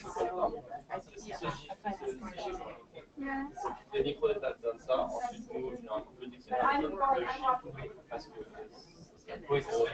On a imprimé tout ça, mais ensuite, on ne le fait pas.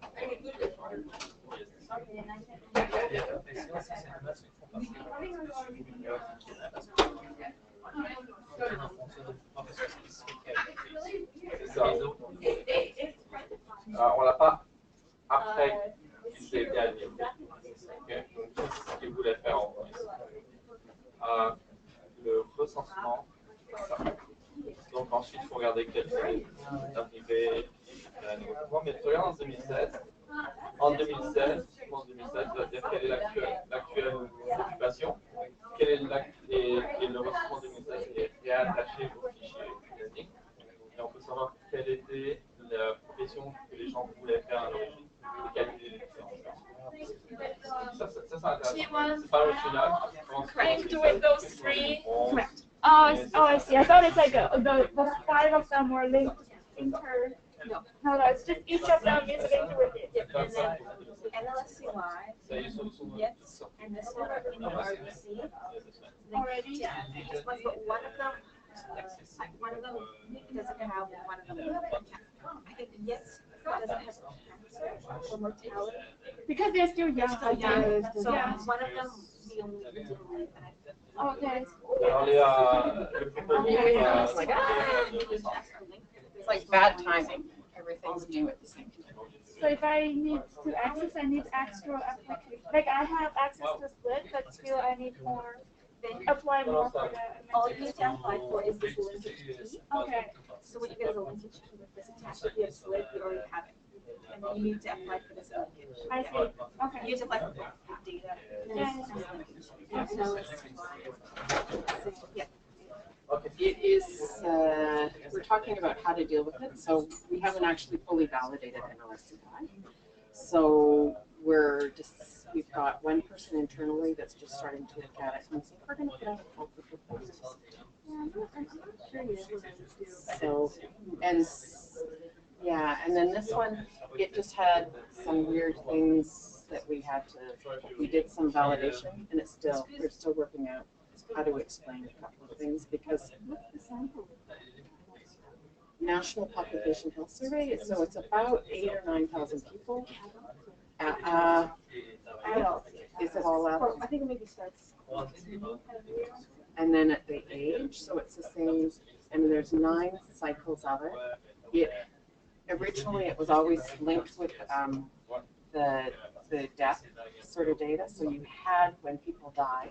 But when we did this linkage and then compared it to what we had done originally, there were a few that weren't exactly the same. So we're trying to figure out what the explanation was, because if we get results from people who do exactly the same analysis and get slightly different results or numbers, we want to be able to explain it.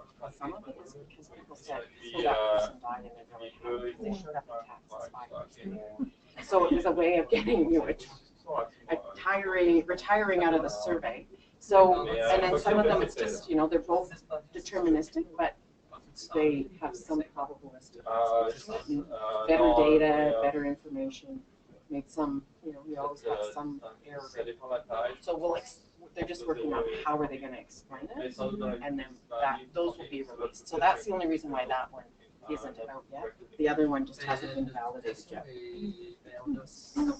And are there plans for the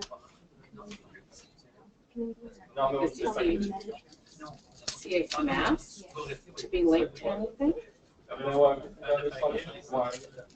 don't know. Yes, and we're also doing a children's survey. It's called Cheesies. That's what they call it. It's a child and youth health survey. And no, just cross section. And then CHMS is only cross section as well. So the cheesy will be all of Canada. It'll be a fairly decent sized sample. I can't remember. Do you remember what the sample size is? So we have, we're going to get data fairly soon. They did a pilot. Those data are going to come out fairly soon. Maybe someone might know. You might know. We should ask her.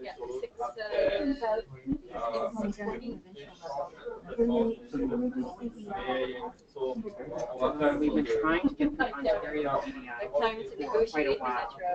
I think that one, there was some sort of agreement that there's never been left from looking forward to my own I think that was So we've been working in Ontario with the children and youth, the Ministry of Children and Youth, who don't collect the data, they actually pay the offered group to collect it and then they provide the data. And so they've been trying, because they want to make those data available at least for Ontario, and they've been trying to figure out the legal implications around the leases. So we still haven't figured that out. We started that conversation. So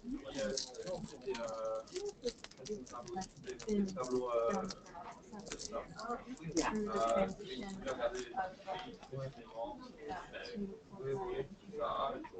I think we're still doing it. So if you're interested, give Lisa an email, and then we can put you in, like we'll try, I think what we've got to keep on doing is demonstrating the demand. Yes. So, yeah, it's on a list. It's not in there. So what we could do is go back to the Treasury Board in Ontario and say, you know, look, we've got people asking about this. Where are we? What's the status? And that would help. That would give us a reason to, you know, hope. Because I don't like to, need this to say, but if there's demand for it, I have no problem doing it. But if no one's asking for it, I'm not going to. Yeah. it is like, okay, if it's not longitudinal, so it's you want to know what's the what is it? So yeah, good because we got that. So the position when I saw you were talking about so you have to eventually link it to something else. Linked to the offer the EDI has? What's the linked to? Actually, no, because I published a paper on it. Yes, you should. Then I was supposed to watch it. At StatCan, I thought we had linked to something. I'm scared. I don't know. I don't owe you anything this day, right? Okay. I don't know. Guidelines for activities. I've been provincial. Ideally, I'd like to. We're releasing on Sunday. So we're shifting priority a little bit. Where's it? Analexi? Why was something like that? Is that it? Last wave was I just can't remember. well, I mean, unless they had young kids, like that last birth cohort or something. They had a 3-level multi-level model. It was like kids, sequestered. Unless it wasn't. Unless you linked, but or were sort of describing the geographic area or something, like the population level characteristics of an area. It was a 3-level multi-level model. Kids clustered in schools and then clustered in neighborhoods, and then we looked at school effects and neighborhood effects. So maybe it wasn't something. Maybe it wasn't linked. It's terrible, but. No. I used to. It's been just published in 2008. How's it in German? It was quite a while. I think that's Okay. No, housing is already the option accessing students. Housing for RCC. Yes and no. It's not actually there. We're doing a presentation on how to use the file.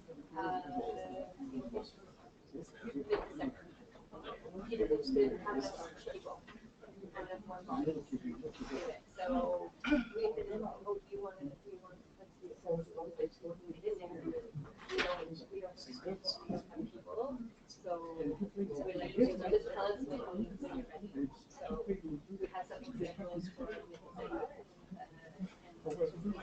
You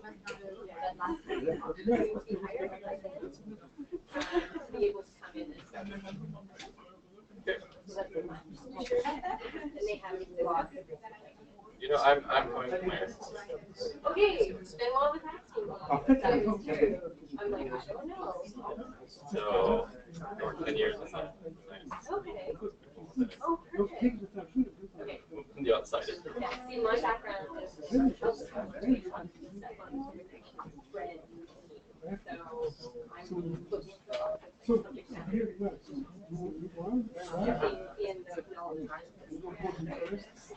But it's really starting for distribution. I mean, I just get just a year now, and they're nothing, scope of work, and all the stuff like that.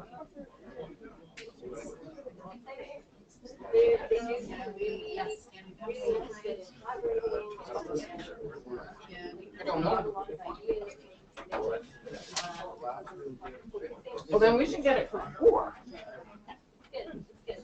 That's fine with them. I'll ask Sarah.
How's that next?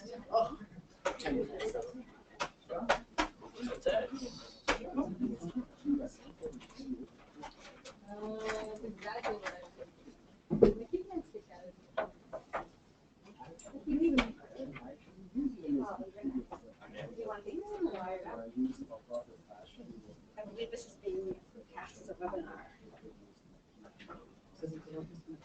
and recorded.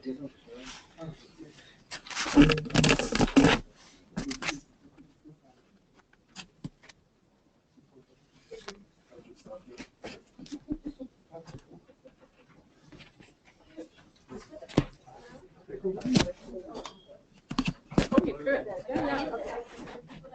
I'm guessing it's for this, but I wasn't certain. Probably. You could do that. Yeah.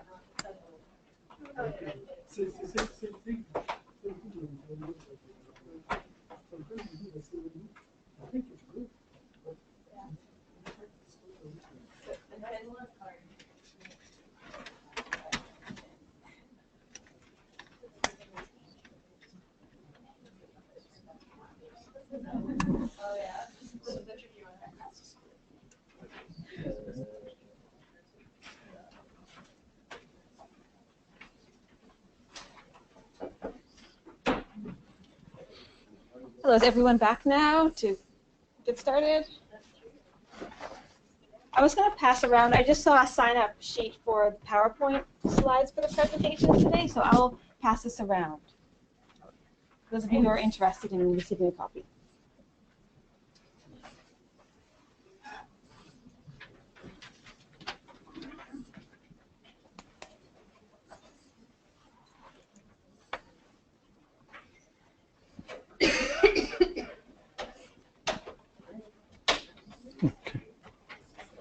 Okay, let's close the door here.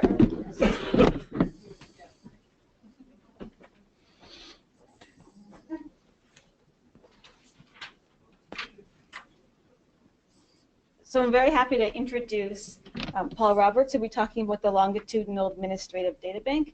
And a pilot for this project occurred about a year ago. and I believe in late August, early September, it became available in the RDCs. And there's already been a lot of demand for this, this data set. I know that the SSHRC site had an issue and took 2 days to be able to apply for projects. And there were a lot of people saying, I can't apply, when the notice came. And so I'm very happy to have Paul Roberts talk about the LAD. He's an in-demand speaker. So he's presented for us, I think this is the 3rd time in 4 weeks. In-demand speaker.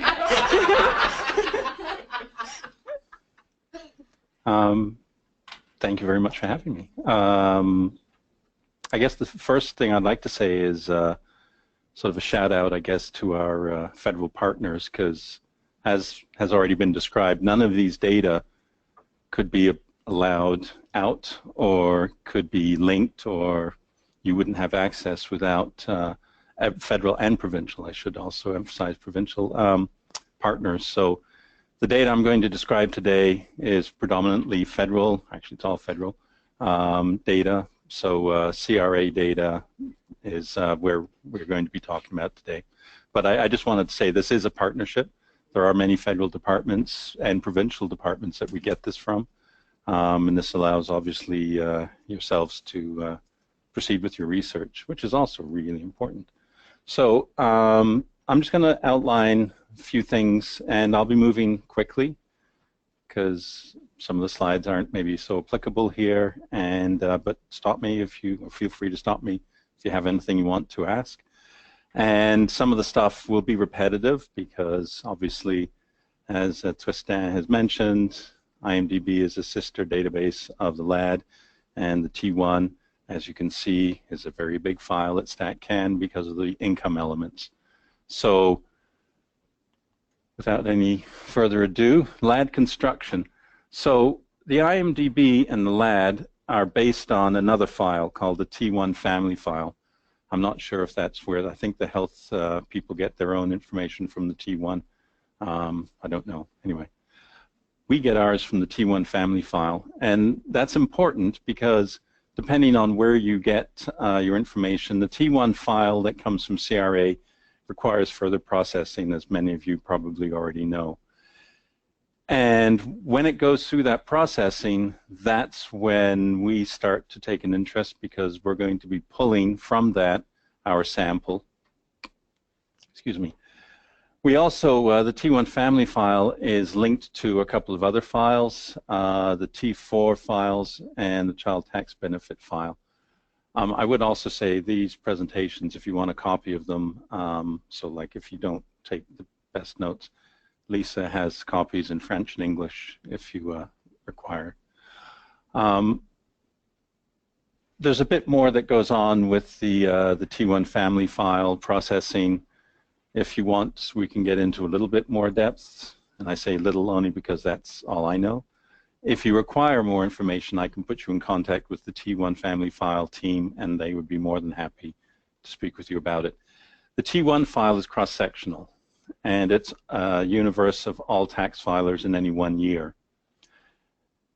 What we do is we take and you'll see this in a second, we take a sample of that and we add to it the tax file tax-free savings account. We also use the postal code conversion file to get at some geographic variables, StatCan standard geographic variables, and as Tristan mentioned, we also connect to the IMDb. We have a 20% sample of the IMDb, and what that allows you, again, as Tristan has already pointed out, but I'll reiterate, it allows you to make comparisons between those who immigrated post-1980 to those who were either Canadian-born or pre-1980 immigrants. So you can get that comparison. If you want to get large samples going, if you want to get a very large sample or want to look at a specifically small population, obviously you might want to go to the full IMDb. So the Tiff universe is the universe that we're trying to match and we're trying to cover.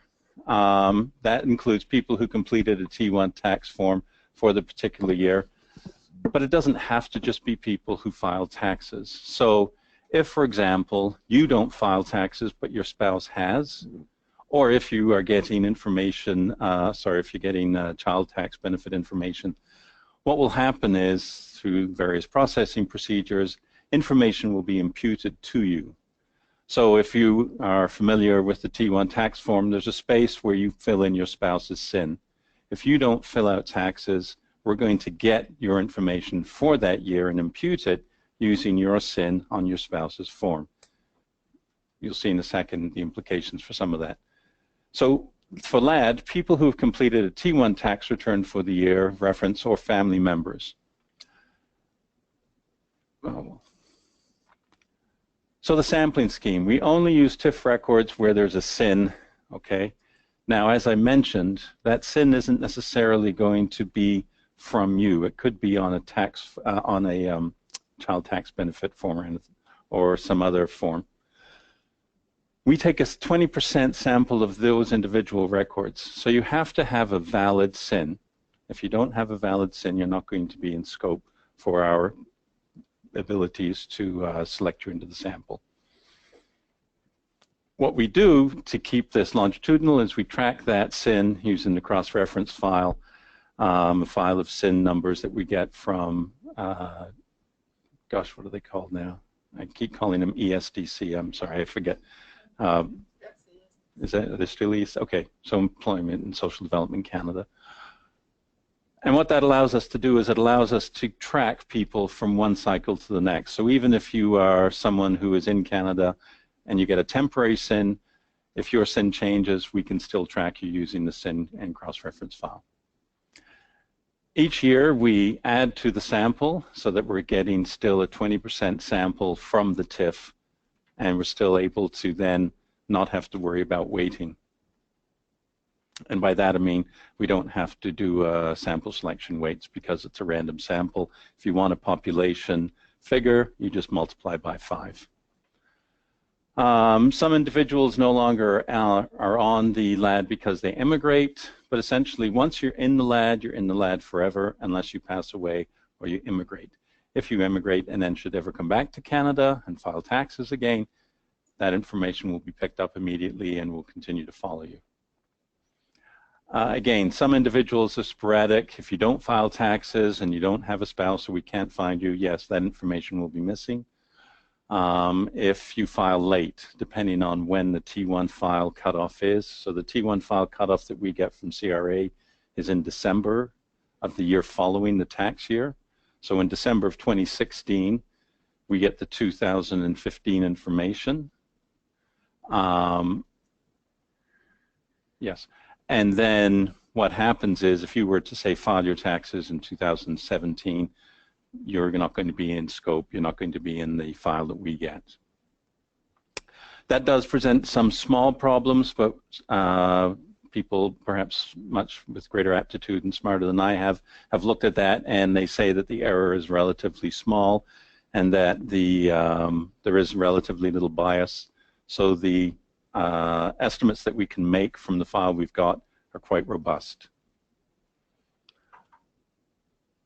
Okay, tax filing rates. As I think Tristan might have mentioned, because of changes to the tax filing system back in the 1980s and through the 1990s, what we get is we get some changes to the formation of the population of people who are filing taxes, and this leads to fewer errors, reduced errors. With the sample that we've got. So we see people who are single, more likely older people, more likely people who are single or lone parents, more likely to be taking up and filing their taxes. So the quality of the TIF and therefore the LAD data has been increasing steadily since 1982, and so has that of obviously the IMDb.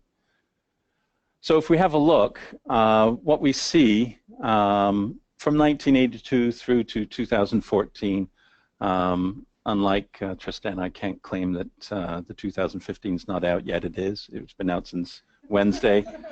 What I can claim is I put this together before and thought, yeah, that's great, that's fine. Not thinking, no, I should have put the 2015 on there because it would be out. But next time, if I ever get invited back, there will be 2015 and maybe some other years of data there. But the thing to sort of take note here is if we have a look, and it's hard to see, but The red part is the non-filers, and that is the people who may have filed, not have filed their taxes.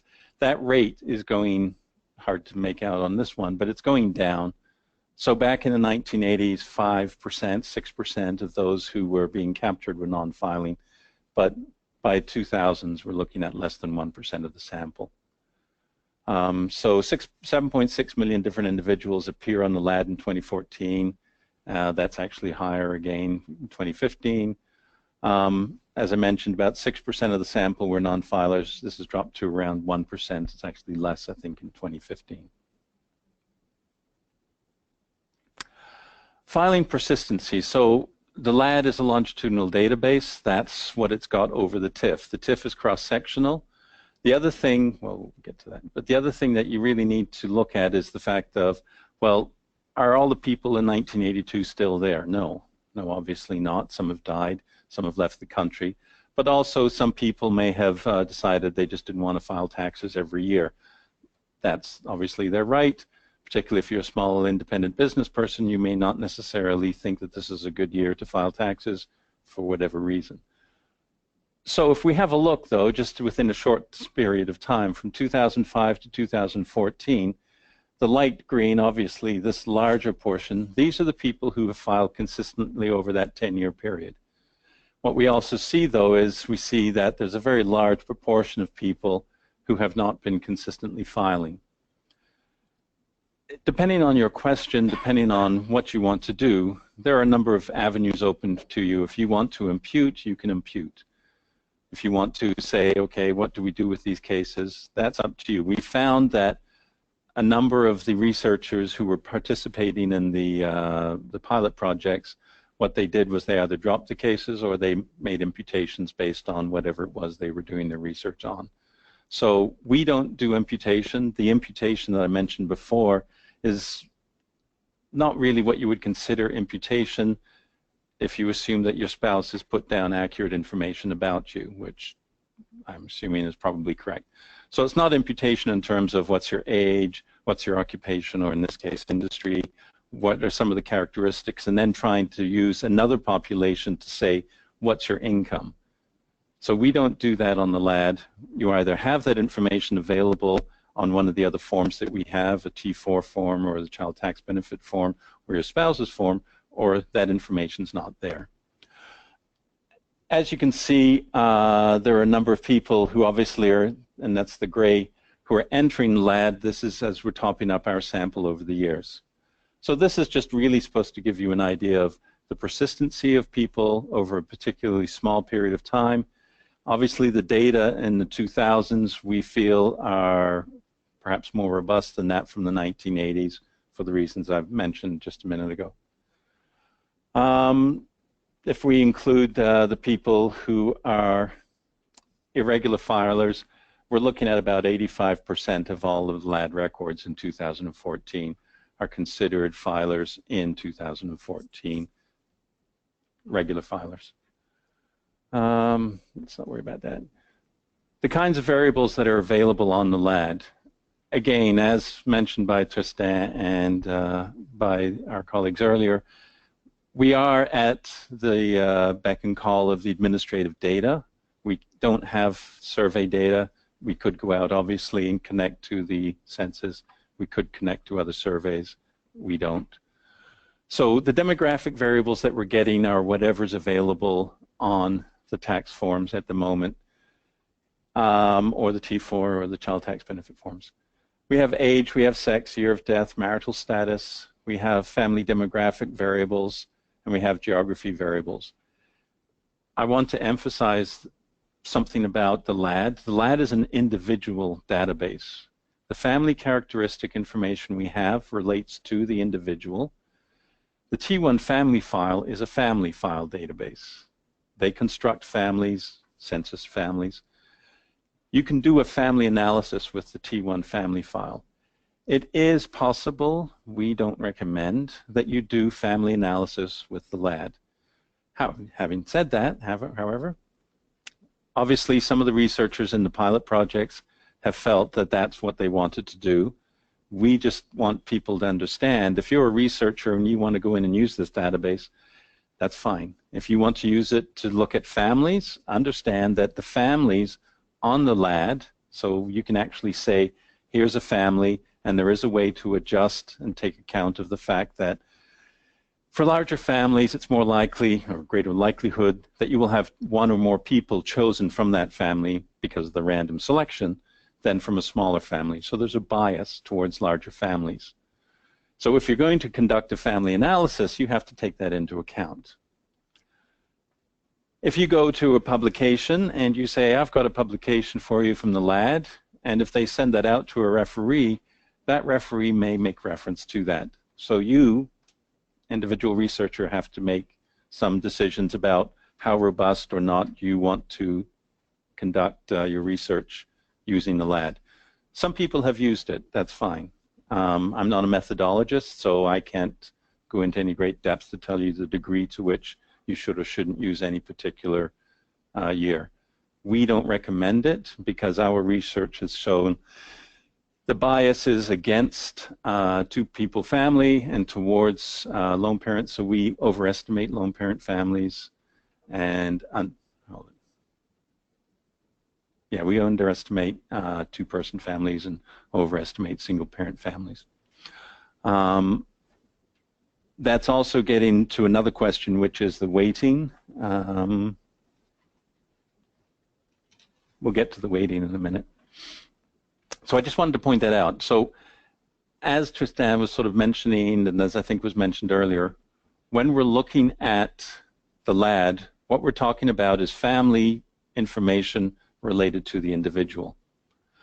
So you are in an individual income position, but you also have your spouse, and you also have the contribution of your children. That information is available on the LAD. So we can look at the family income, and we can say, you as an individual live in a family with a certain form of income or a certain level of income. So we have individual level information, family level in the aggregate information, we have information for couples, and we have information about children. All of this information, again, is information taken from administrative data files, but it does allow for the analysis of family income situations at the individual level.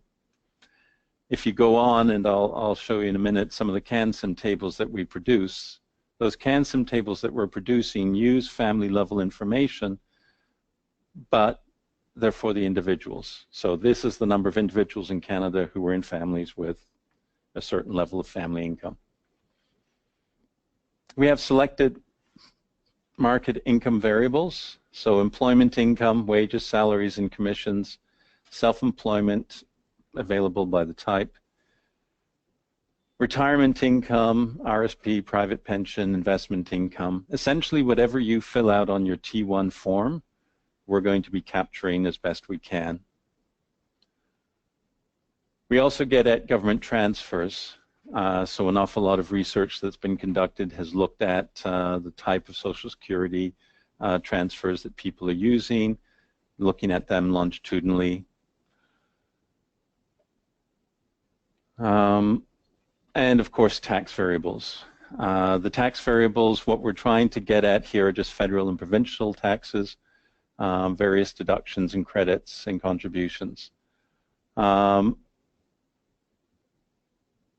We're going to be coming out with a series, we're in the stages of planning and coming out with a series on federal and provincial taxes. Hopefully that will see the light of day in the next year or two. And what that's going to do is to look at the average rates across Canada longitudinally. So it's something that, with the loss of the Survey of Labor and Income Dynamics, we don't have a way of sort of showing how taxes have been changing longitudinally, cross-sectionally, but not longitudinally. Other variables, we link to the tax-free savings account, and what we have is we have the number of account holders, the amount of contributions, and the fair market value of those holdings since 2009, and that's a file that we are updating annually. We also have 3-digit industry for 2 different jobs. It was, so from 2000 onward, it's for the 2 highest T4 incomes. Prior to 2000, the processing was slightly different. If I recall correctly, the processing prior to 2000 took your 2 highest incomes in 2 separate industries. So for example, if you were working in one industry, 1, 2, 3 NAICS code, you might have had one job there, and if you had a second job there, that wasn't included in the second NAICS until after 2000. What was included in the second NAICS was if you had a job in a different 3-digit NAICS, 124 or 125, et cetera, et cetera. So it wasn't the 2 highest until 2000 onward. The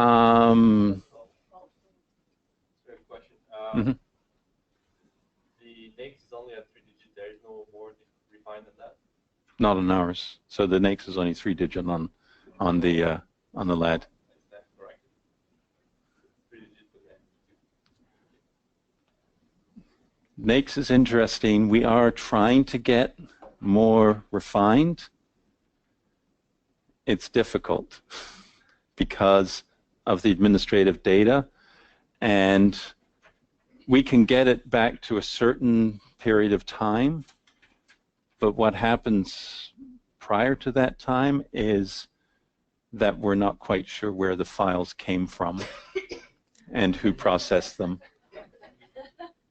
So that's and it's I don't think I'm revealing state secrets, but it's just I mean, we're talking back in, I act like the 1990s were so archaic. I hate people who start going, wow, that was way back in 1997. I'm like, wow, 97, that was not that long ago. But yeah, back in the 1990s, a lot of this was being done on mainframe.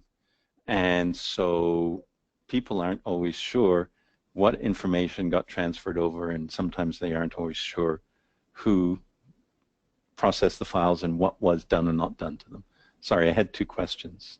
Yeah, some researcher told me that higher income are sometimes underestimated and underreported. Do you think that this is the best information that we have about the assets of the rich people? So the question is about higher incomes and whether there might be a bias on the LAD because of underreporting. Yeah, and in terms of assets, that's a slightly different question. So there's the assets and then the income. So what the LAD looks at is just the tax filing income. Obviously, there might be, as we have heard in the popular press about various people hiding money. Yeah, there could be some bias, but I would suggest that that bias is relatively small. But yeah, there could be some bias. We already capture, we think, a fairly good snapshot of what is happening up at that top end. So when we released on Wednesday, we released a CANSIM table on high incomes, talking about how there have been changes to the high income profile of Canadians. There are some, obviously, that we may not capture, but we felt pretty sure that 5 or 10 or even 100 missing people is still outweighed by approximately 2,000 people in the top 0.01% of all tax filers. But again, it's without knowing exactly, we're not sure. But we're pretty sure that it's fairly robust up at the top end for what we're looking at. Okay, just a sub-question. Is there possible that they're underreported in the census, that they do not participate in the same proportion as the other, people in Canada? So the question is, are they underrepresented in the census? Possibly up until the most recent release, because the most recent release was based on the T1 file. So again, what was happening was a link to the T1 file through the census, and what we're looking at in the estimates that are being generated from that are using the T1 file. So essentially, pretty much what you're seeing with the LAD. There wasn't. Does that answer your question? Okay. There was another question. Just about the names and the more detailed number of digits. I think there is a business register file. Yes. Who have information for each employer with the detailed names. It's not possible to do a link.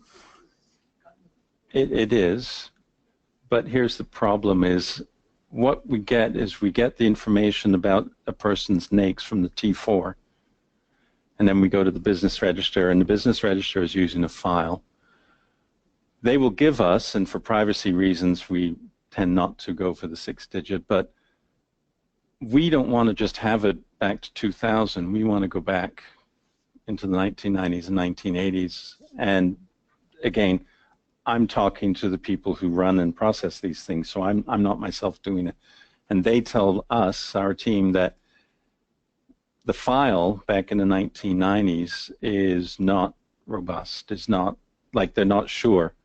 And they've got different files showing different information. So that's because we did have someone who wanted to go back into the 1980s, and then it's not NAICS anymore. Then it's the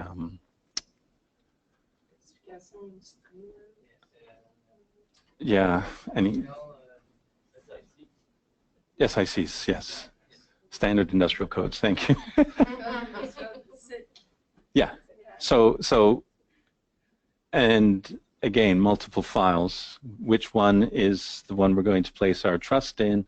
Which one is going to give us the information that we feel is most accurate? And so I guess that's the documentation for some of these files. I guess were not as good as they try to be now.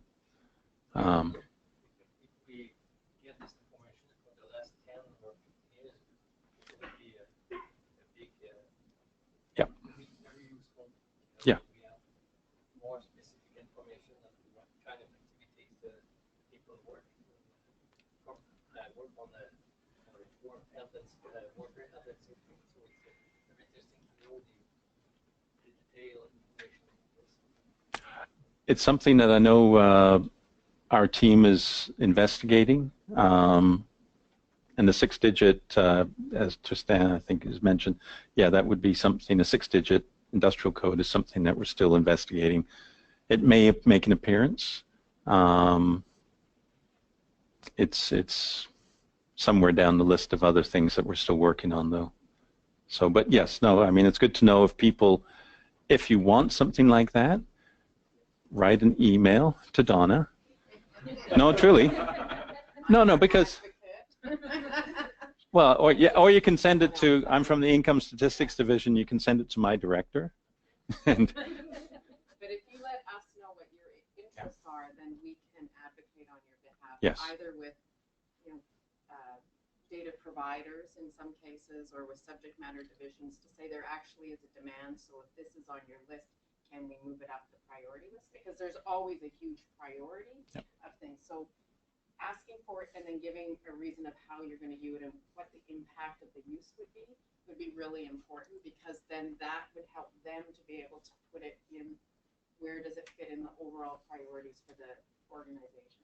Yeah, truly. The feedback that we get truly is very useful, and we're getting useful feedback from the researchers who've been using LAD so far. If you find errors, definitely let us know. And there are errors, we know that, but which is something else that I should mention. We fix where we can the errors that are evident in the database for the LAD. The T1 family file, because of its nature and its continuing growth, doesn't. So once a T1 family file year has been released, if they find out that in the previous year they should have processed a particular credit in a particular way, they seldom, and I say seldom because it isn't impossible, they won't go back and fix 5 or 6 years of errors from 1990. We do. So we have had, through the pilot project, a federal partner found an error dealing with one of the Quebec tax credits.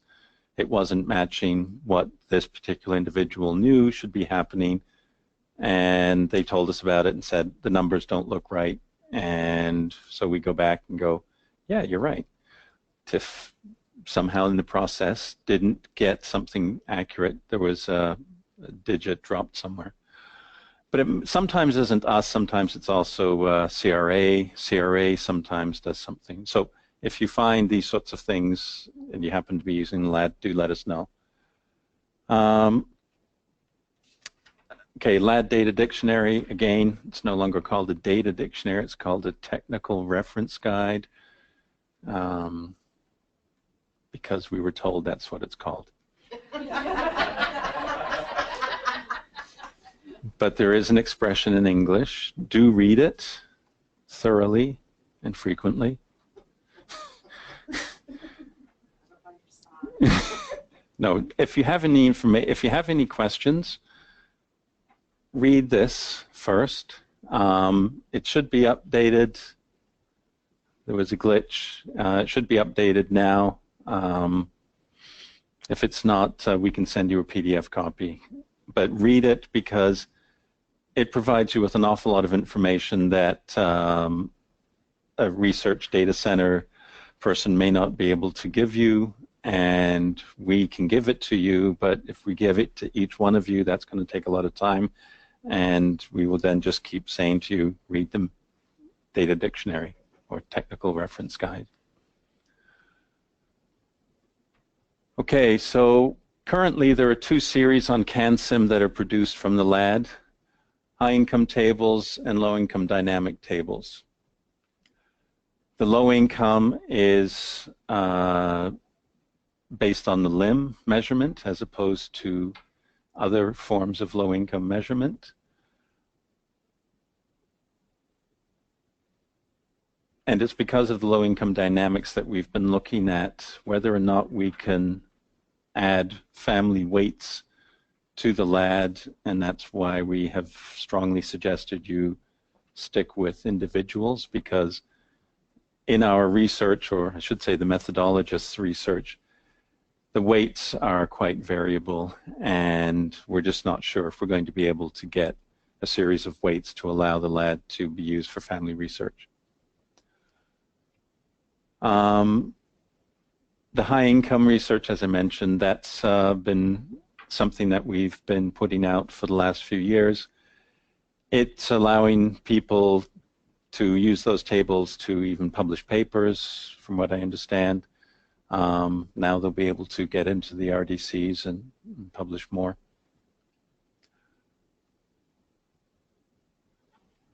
Family income mobility maybe won't be coming so soon. So anyway, sorry, I clicked on because we'd already talked about the family issues. So using LAD to look at family issues is proving somewhat problematic, longitudinally speaking. So the kinds of research, you can do longitudinal lifetime dynamics or event impact research with the LAD. Again, if you want to impute because of missing data or some other censored data, that's up to you. Obviously, there's cross-sectional and time series. Individual tax filer is the recommended unit of analysis because that's the universe to which you are obviously trying to apply your information. TIFF, if you go on to the StatCan website, you will see that TIFF produces estimates that are fairly robust compared to Census. The problem is, as I mentioned, because we don't necessarily look at families, some of our estimates are slightly off. If you look at information for 15 plus, which is what the LAD universe tends to be, our estimates obviously are much more robust the higher your age. So 25 and above, as Tristan showed, their estimates are fairly close to what you would get from TIFF and what you'd also get from Census. Record linkage. If you want to, as Tristan mentioned, you can bring in your own files into the RDC and do a link using 6-digit postal code. That's called a secondary linkage. You don't have to have a linkage agreement with StatCan to do that. So the postal code conversion file is also something that you can use, postal code conversion file plus. These are all available in the RDCs. However, we have researchers who say, no, we want to link to particular individuals. So currently we have a researcher from British Columbia who wanted to look at breast cancer. They did a linkage agreement with the LAD because it was simpler than going to the T1 family file. The LAD was already constructed. They had their 20%. If you want something like that, it will take time, it will take a bit of money, but then you get your own longitudinal file using the LAD. So if you want to link some of your data, it's possible, but it will cost money. As I think was mentioned earlier about the health, it can get quite expensive, tens of thousands of dollars expensive.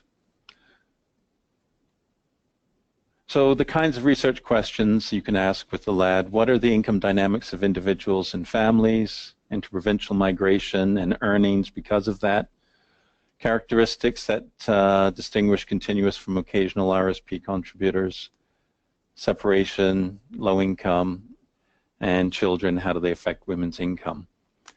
So we do have that kind of information on the LAD that allows you to gather and look at these sorts of questions, and people are looking at these. These are two publications using the LAD from two of StatCan, well, one StatCan researcher, one former researcher, essentially looking at the top end of the tax filers and also private corporations. This last one, to some degree, if you were going to be looking at it, you'd have to be doing a linkage. So, and that's sort of what that research is based on, is some linking. But it just gets at the kind of information, the kind of questions that you can use the LAD for your research, to help you perform your research. These are the kinds of, yep. Just the previous slide, exactly the last paper of but the LAD in current form is not linked to T2, correct? In the current form. We are hoping to get some information from the T2 onto the LAD. Probably, yeah, probably it'll be a flag or one or two flags, mainly because what happens when you start looking at some of the business tax information is people become very worried about privacy, and that's something that Donna is very much aware of, because those are the kinds of issues that keep her up at night. These are data, like if you go in and use the LAD and the IMDb and any of these health databases, if they've got the 6-digit postal code, you can find who that person is pretty closely. 6-digit postal codes are very small geographies, and if you've got age, gender, and sex, you can kind of know who some of these people are. Don't do that. don't do that. But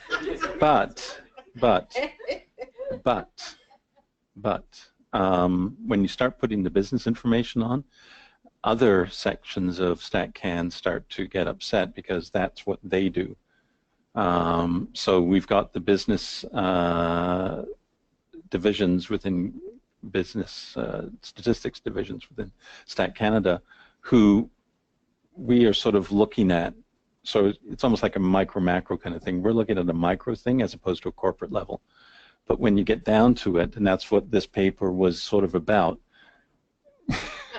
was trying to get at what was happening at that level. It makes a little difference, yeah. And so that was going back to the question that it's somewhat understated because you're not including the T2s are not included, which is the income of small businesses inside. Yeah, and that's exactly what essentially Wolfsonville, Brooks and Murphy, and et al. Were looking at, and it was the reason why the linkage occurred. But the other thing about the question earlier was also about assets. That's a different survey. So the Survey of Financial Security, which is done within the Income Statistics Division, isn't linked to the LAD. Having said that, it's going to be conducted every 2 years. I believe it wouldn't be out of the realm of possibility sometime further down the road that someone might want to then say, oh, we've got a number of years. But they're small. Like you're looking again at a survey of 20,000 people. The LAD has 7.5 million people. What usually is sort of happening is trying to use the administrative data, much like the health statistics colleagues were suggesting, using various databases. So taking a longitudinal file that wasn't being continued and updating it.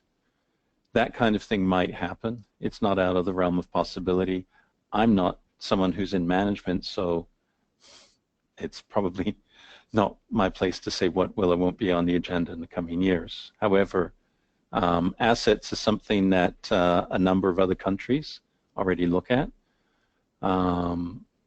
The big sort of three things are spending and income and assets. And I know the OECD has a research group that's looking at those kinds of things that Murphy is going to be participating in. And who knows, sometime in the future.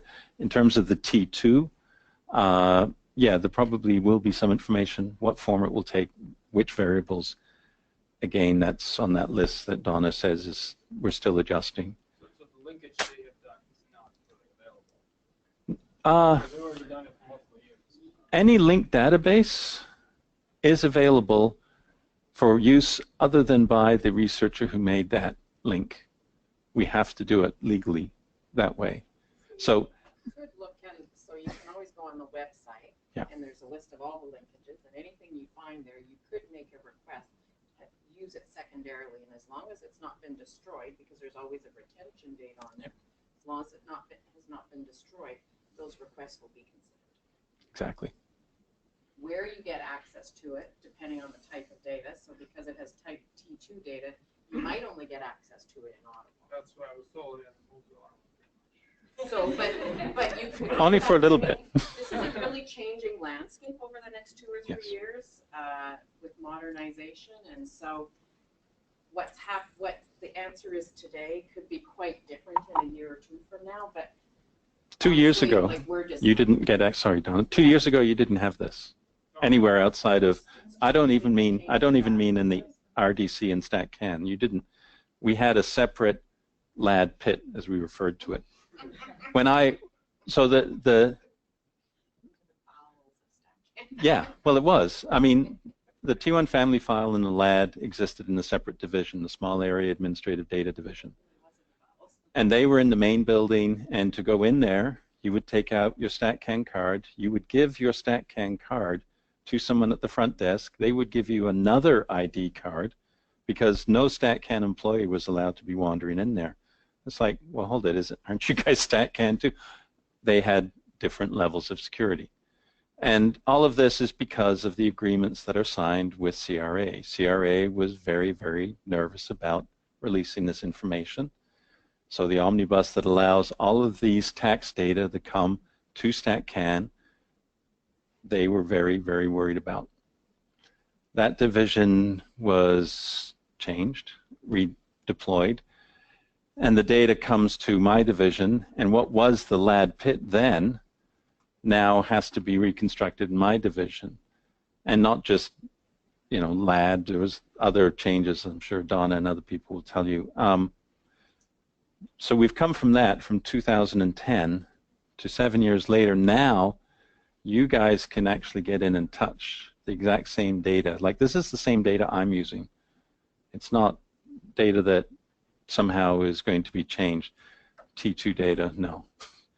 The T2 data that was used to develop this paper, a StatCan employee could touch, and then that data got, what was the word? well, not totally masked, perturbated slightly. Anyway, there was a perturbation added, rounding and other stuff. That's when Veal and Wolfson's non-StatCan research assistants could touch the data.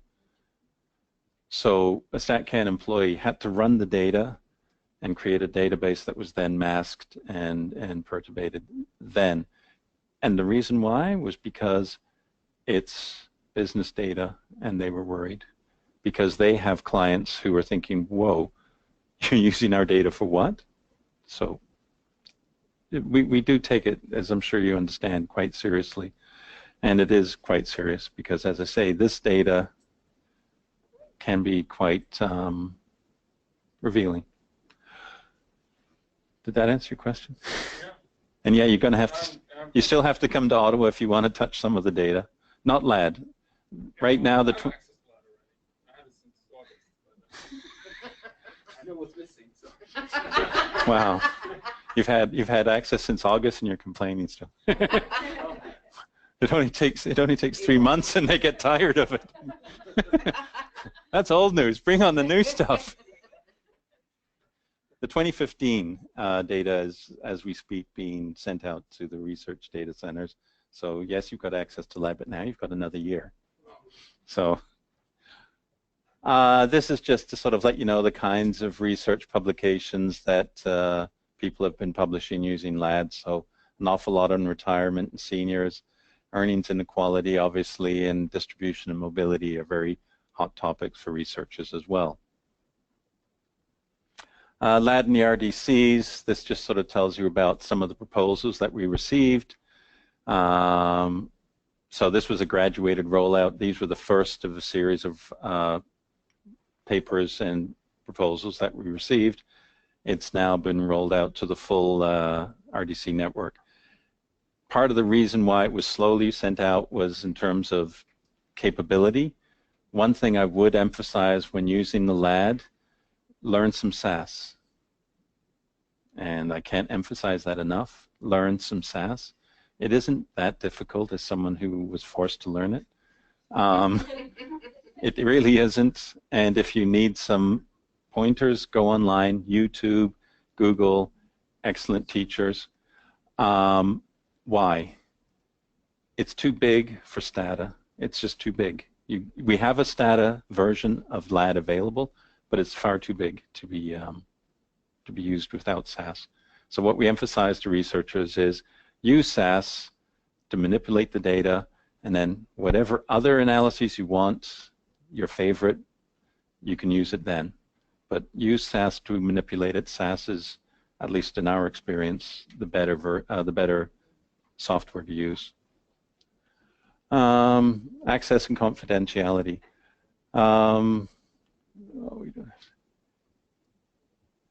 Okay. This is... 5 minutes left.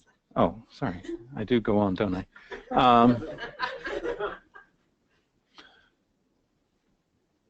So rules to prevent disclosure. Something that's pretty unique about the LAD. You guys use the perturbation weight too, yeah, I guess IMDb. We have a weight variable, but it's not really a weight variable. What it is the perturbation weight. When you're doing your analyses to protect privacy, we've added this perturbation weight. Any analyses you're going to conduct, you have to apply the perturbation weight. And what the perturbation weight does is it adds a little or it subtracts a little from each individual observation. Now the distribution is 1 as a mean. So if you're going to be having a particular weight of 1.1, someone else will have a weight of 0.9. It's randomly distributed. Again, I'm not a methodologist. They came up with this. It's all in an effort to protect confidentiality. So the addition of noise is this perturbation weight. Rounding, all estimates have to be rounded. There are dominance tests. If we're going to be doing high income analyses, you will have to do a dominance test. Why? Because we want to make sure that there's not a particular cell of a table that's going to be dominated by a single or 1 or 2 observations. Collapsing of cells. If you get us to run your data, you can suppress a cell. Through the RDCs, you have to collapse. So that's kind of the difference. There's the internal, we suppress a cell.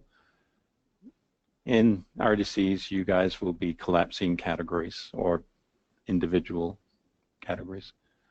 And there's no residual disclosure if you go through an RDC. Again, if you get in, you'll learn most of these into the RDCs. You'll learn most of these. So in summary, the LAD's a good tool for studying many longitudinal socioeconomic dynamics. 20% sample, 33, 34 years of data. Anyway, that's pretty much it. Any questions? Thank you.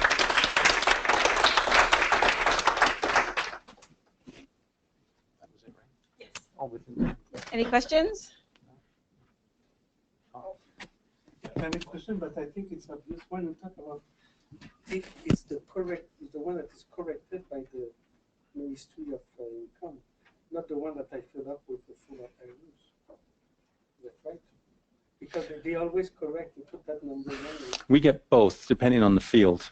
So CRA, when CRA sends over a T1 file, so I guess the question was about the T1 form.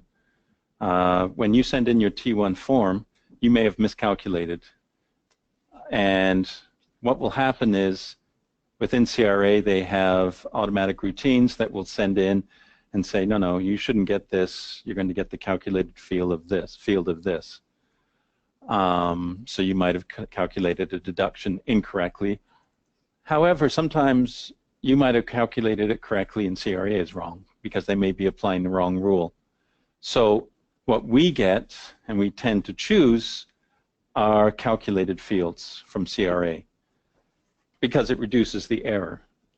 The problem is sometimes researchers may want to get access to a non-calculated field because in some cases CRA is wrong. I know that from personal experience. Well, not my own personal. Anyway, long story. Let's just say that sometimes CRA says, no, no, you should be getting this, and then you go in and explain to them, and they're like, oh, you're right, you shouldn't be getting that. That's wrong. You should be getting what you sent us. But yes, we tend to use and choose the calculated fields or calc fields on the T1 form, but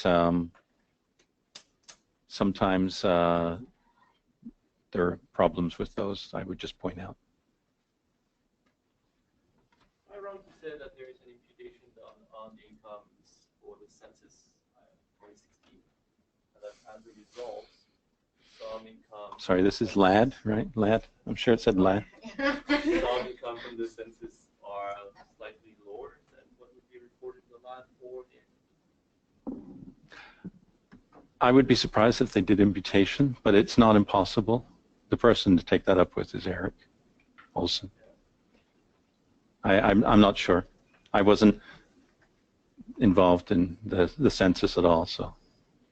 The entity has very slightly higher income than the census, and our understanding was census reports income to people that don't count T1. So I wouldn't. People that don't count T1 would be very low income. Yeah. So, I can't help you.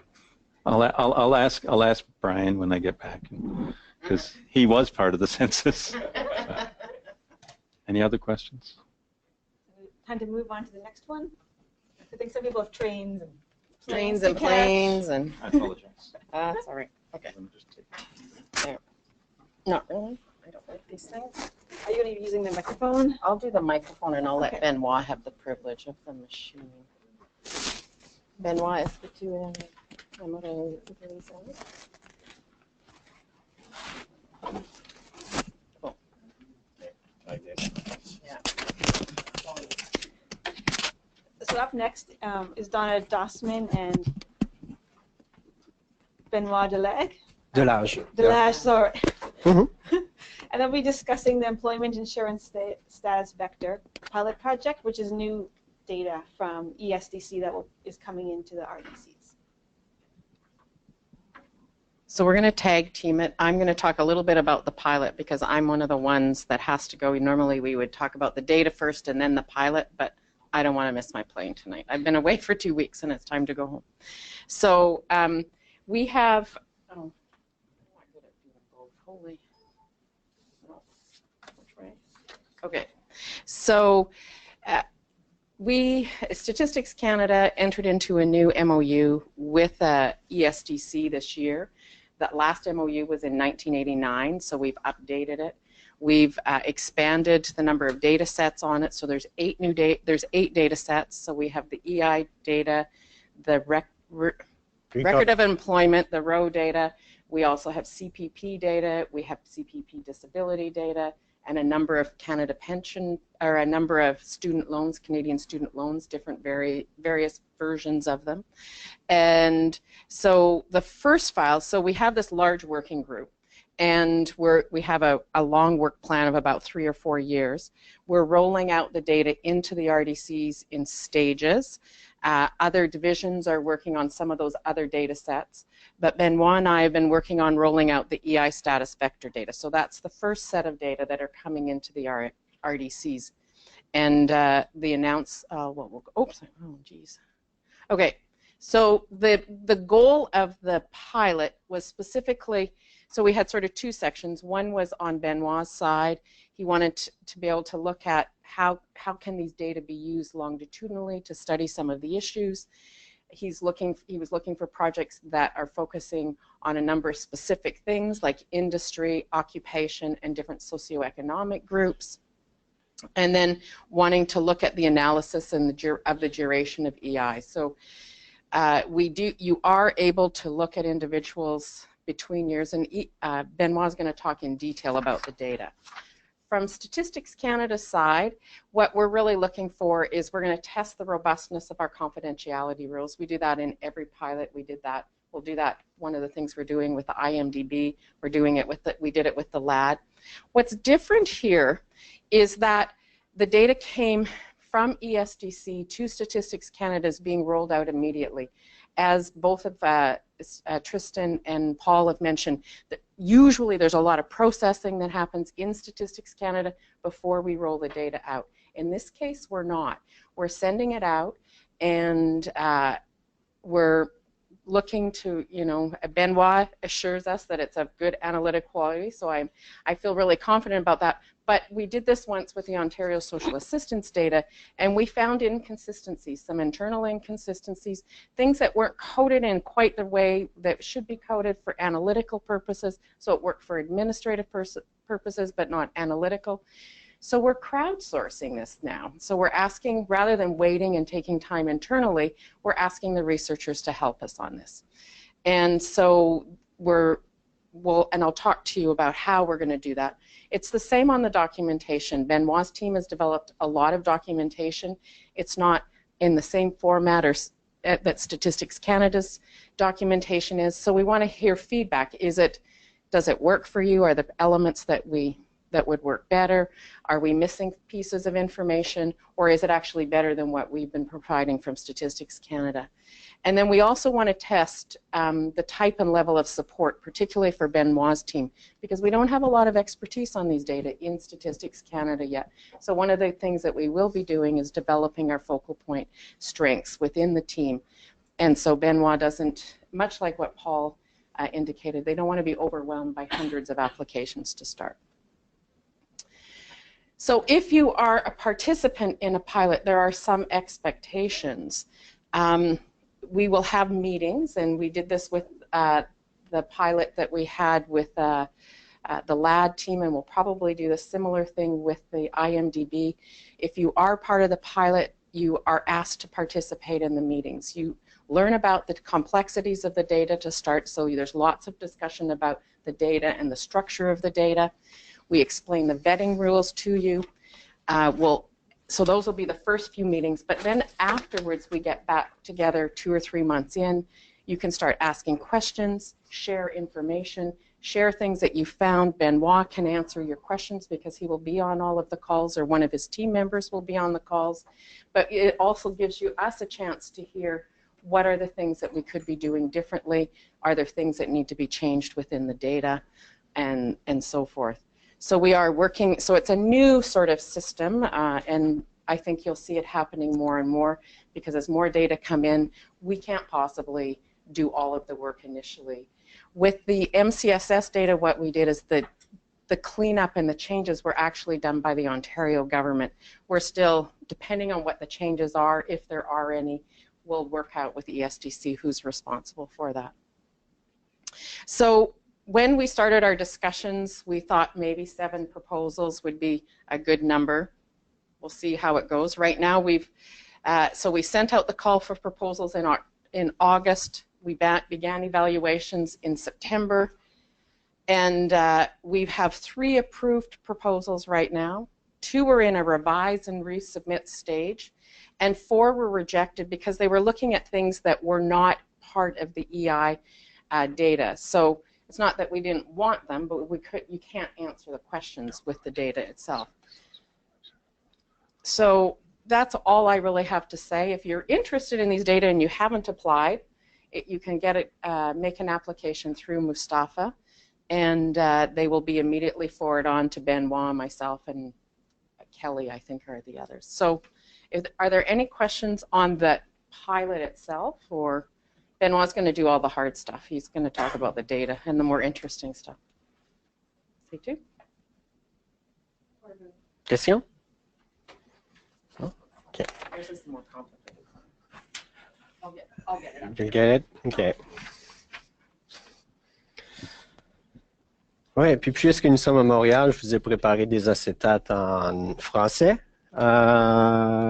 Puis je vais vous faire découvrir les plaisirs d'entendre, d'écouter mon accent en anglais. So, I don't need, yeah. Ouais. Non, c'est l'autre instrument dont j'ai besoin. What you need is that. What I need is that. Okay, I've been known to struggle handling that kind of things, so bear with me.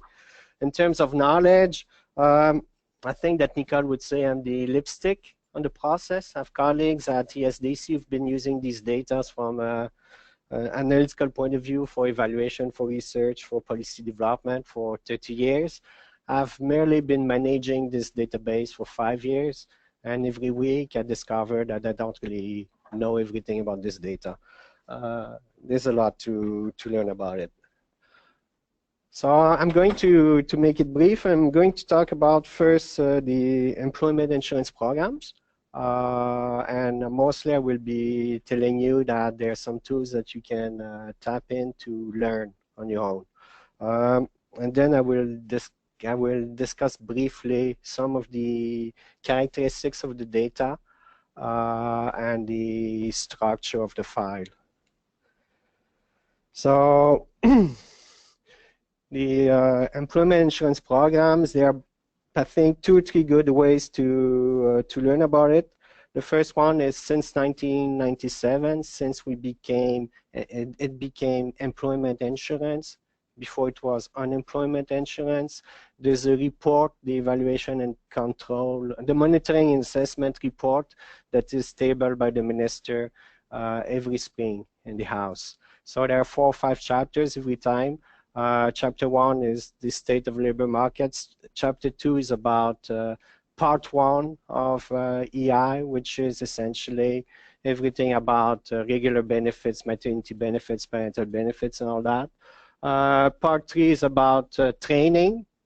Training is very important. Training has been delegated to provinces over time. Alberta was the first, I believe, in '96. It might be Nunavut that was the last, I'm not sure. But training is in chapter 3, and after that we have a few other things. You have a chapter that will look at some of the evaluation studies. Probably that Professor Lewis knows these chapters well because she's participated in evaluation. And one important annex that you have to look at is Annex 7, because it's a breakdown of all the changes to the legislation. And one thing that apparently people love to do is to improve the employment insurance program. So it's always evolving. So for example, Minister Duclos, I believe on Wednesday, was proud to go around and talk about the extended parental benefits that will become technically available on December 3rd. That is, if you want to have parental benefits, it will become an option between up to 35 weeks or up to 61 weeks. Obviously, if you're in Quebec, you are in a different kind of environment. So that's one good source of information. You can go on a website and you'll have a lot of evaluation reports. Evaluation reports are fun. They are different from research reports. They are fully technical and they look at specific questions. Another piece of information I'd like to highlight is some papers from a former colleague of mine, André, from UQAM, André Leonard, who moved a few years ago to the Parliamentary Library, and he actually has written a few basic descriptive papers. So I know that a lot of think tanks will have papers that are about this or that topic, but often they like to dive so much into specific topics that they don't take the time to explain the program. André has done a nice job of explaining the highlights of some of the characteristics of the program. Okay, so big text, it doesn't say much, it's just state the proper policy way to say what the EI program is about. It's to support income to replace or partly replace earnings or work income that are lost in certain circumstances. These circumstances could be a job loss, but also we have all the special benefits. And it's something that has grown a lot. So the special benefits we're talking of is often predictable events. Sometimes they are not predictable events. So maternity is a big one. Parental benefits, but we do have sickness benefits. We have compassionate care benefits. Not being the perfect civil servant, I don't know exactly what's the new name of the compassionate care benefits that Minister Duclos announced last week, but it's something that is becoming more generous. It represents a desire of society. So you have all kinds of benefits that are provided, financed through employment insurance. From a database point of view, what we call the status vector, what in the context of this pilot is called the employment insurance status vector, will contain information on all these benefits, the regular ones and the special ones. The status vector contains very, very little information on the training activities. So if you're mostly interested in training activities and what works in terms of employment benefits and special measures, that's not what you should be looking for. But I've heard that in the works we are thinking of expanding the MOU with SASCAN, and maybe 1 or 2 years from now, some of these data sets would be there. But people will have to play with these data. Will have a lot of fun because it's done with PTs, which means that you have challenges of 13 PTs organizing the data the way they organize them. Okay, so in terms of benefits, we have a long list. Here's the list, you know, the regular benefits. That's what we mean usually when we talk about POGI. We have the ones for fishermen, fisherwomen. They have their own regimen. It's becoming smaller and smaller. We have the one for work sharing. It's something that we see increasing a lot during recessions. So there's a lot of variety. It's a tool that was used extensively in the last recession, not to the same extent as the Germans did, but it's a tool that was quite emphasized in 2009. Then the other special benefits we have is maternity, parental, sickness,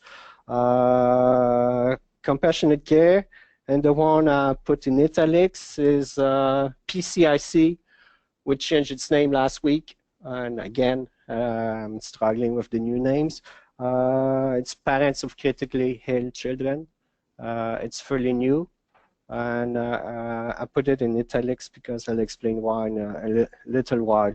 Obviously, some of you will know that the self-employed are eligible to the special benefits. Believe that Madame Finlay announced that in 2009. People could start registering in 2010. They had to contribute to a full year before starting to receive benefits. And if my understanding is correct, if as a self-employed I receive parental benefits, I'm expected to contribute to the until the end of my working life. That thing, I cannot withdraw claiming my self-employment status. Okay, I'm being lazy. I stole some tables from the monitoring assessment report, the one that was released last spring, so April 2017. It's for the fiscal year 15-16. I want you to notice one or two things about it, if you can read. Regular benefits is at the top. It's 1.4 million people out of 1.9. So all the special benefits is 550,000 people. Maternity at 174, parental at almost 200,000. Sickness, it's a fairly large number as well. And then we have other things like compassionate care, it's less than 10,000. PCIC, I mentioned, it's less than 4,000.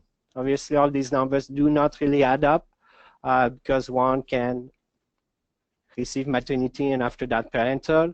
I've been told that there are something like 75 different combinations of benefits one can receive over time. But that's the big number. Oui?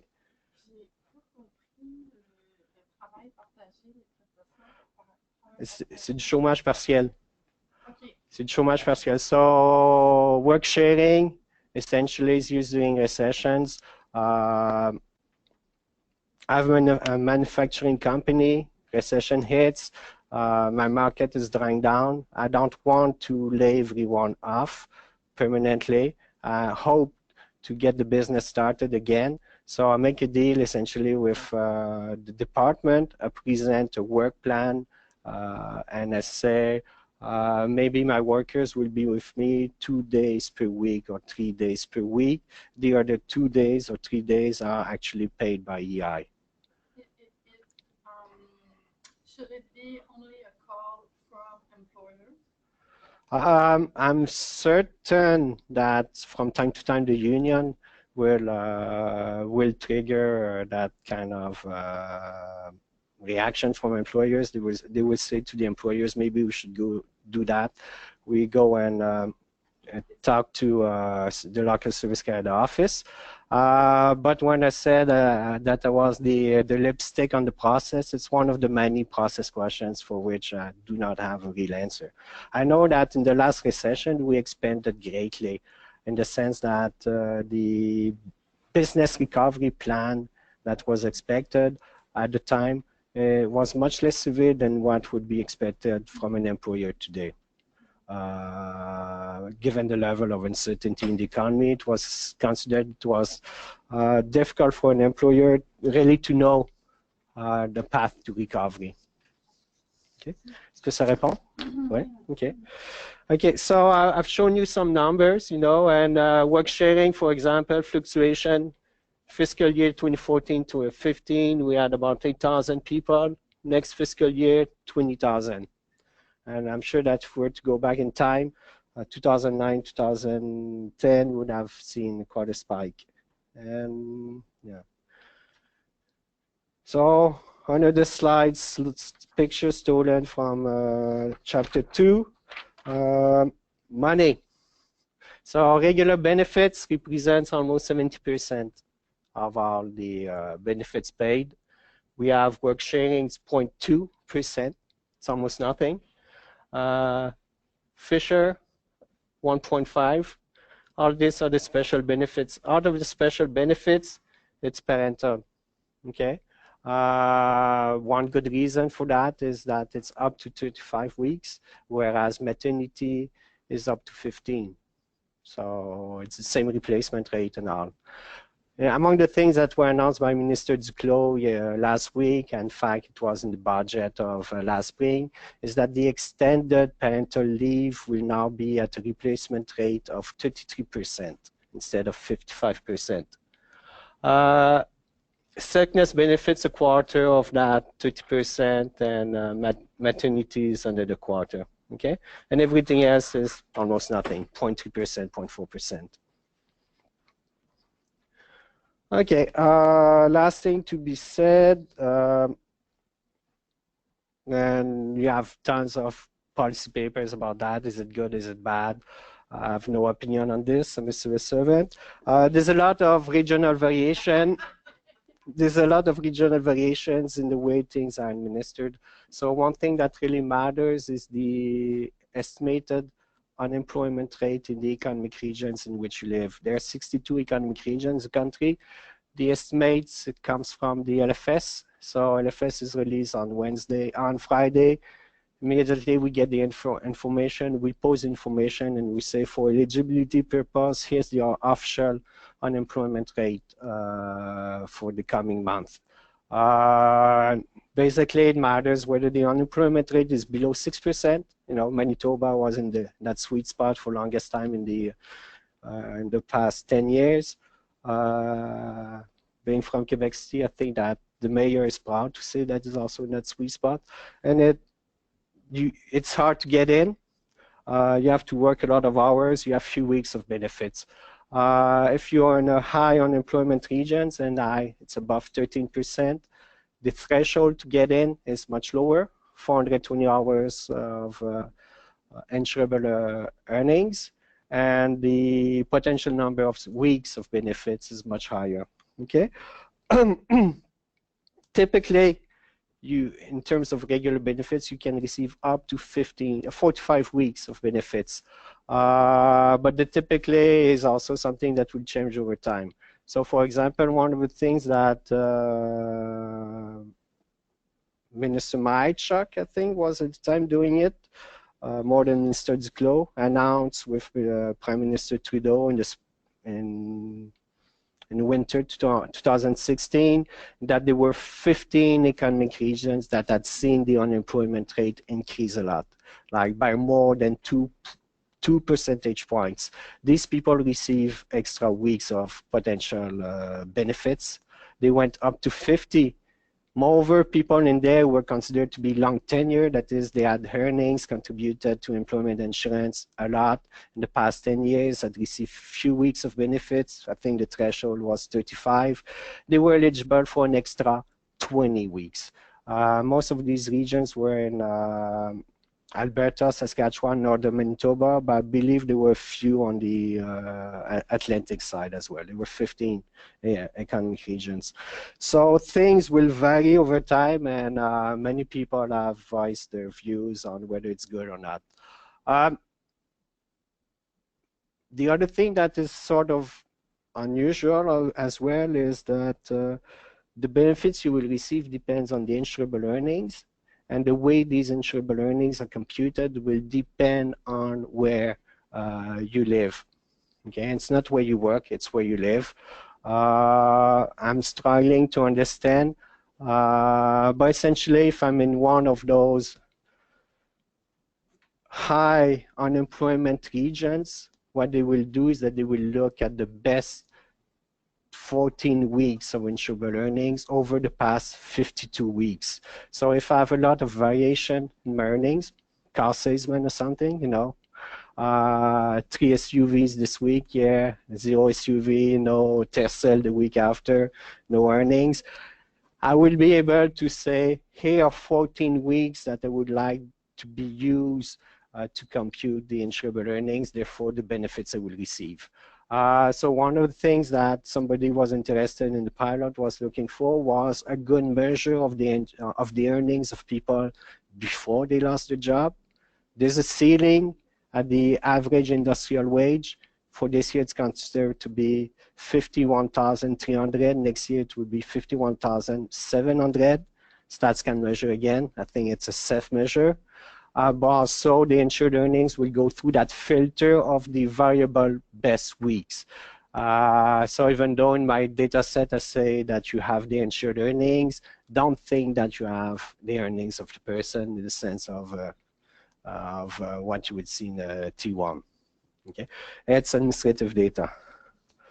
Okay, now getting to the fun part where we can make SAS jokes, mainframe jokes.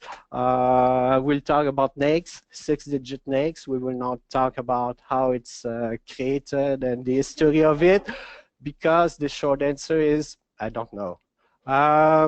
So I will talk about the format of the file, the unit that you have to look at, the way we structure the files. It's a hierarchy. I'll talk about the characteristic of an administrative data set. Many things have already been said. We're in a weird circumstance compared to T1 and maybe even compared to IMDb. Coverage and everything about imputation, weighting, and things like that. So we're old-fashioned, we're old school. We're in the world where the file is in 240 columns. If we don't have enough stuff to fill all the columns, we use what we call fillers. Okay, blank columns. So in the data dictionary, from time to time, you'll say, oh, well, there's a repetition of that variable. It's a strange variable. It's called filler. It's empty space. It's several millions of rows of data. Last time I looked at the file that our clients use, it's from 1990 to now. We're talking about 600 million rows of data. We play with SAS because it's big. We can provide a good SAS syntax, and when I say good, it means it doesn't come from me. Somebody else wrote it. And there's a colleague of mine who actually wrote something in Stata. So I gave it to Donna, and I said, buyer beware, or caveat emptor, whatever is the right formula, you know. Sammy is very good, but at the same time, it was the first time that he was manipulating these data, and being an econometrician at heart, you know, these guys, they love Stata. So there could be a need to tweak his code. The unit that we use in there is its benefit period, okay? That is, say that I receive regular benefits, it's in 2014.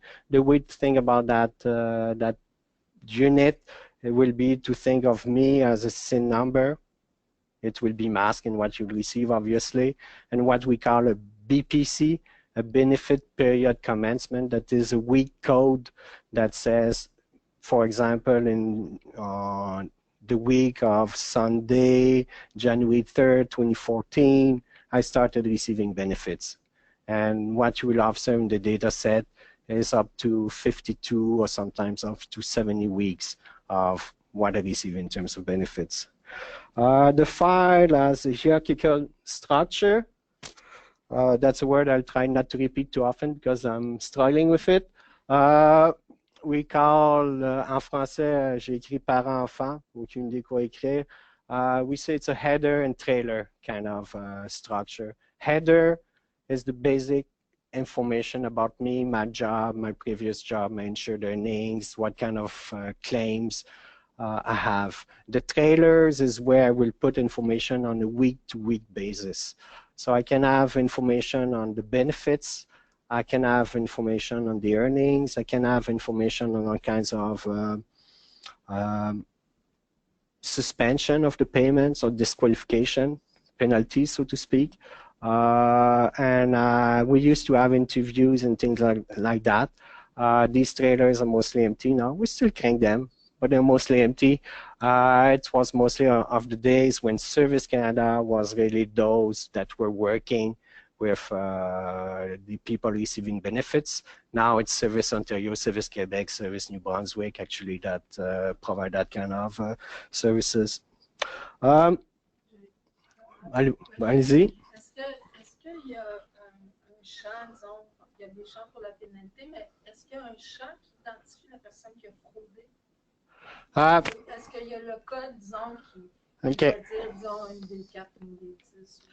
Le code qui identifie la raison pour laquelle la personne a une pénalité, une suspension ou un arrêt de paiement. So lipstick again.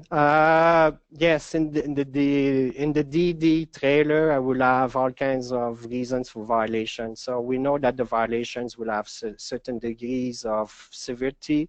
There's a classification, and we have a few variables in there that are quite fun. That is, when you look at the code book, you have that long of codes. And most of those codes, actually, we know what they're supposed to mean.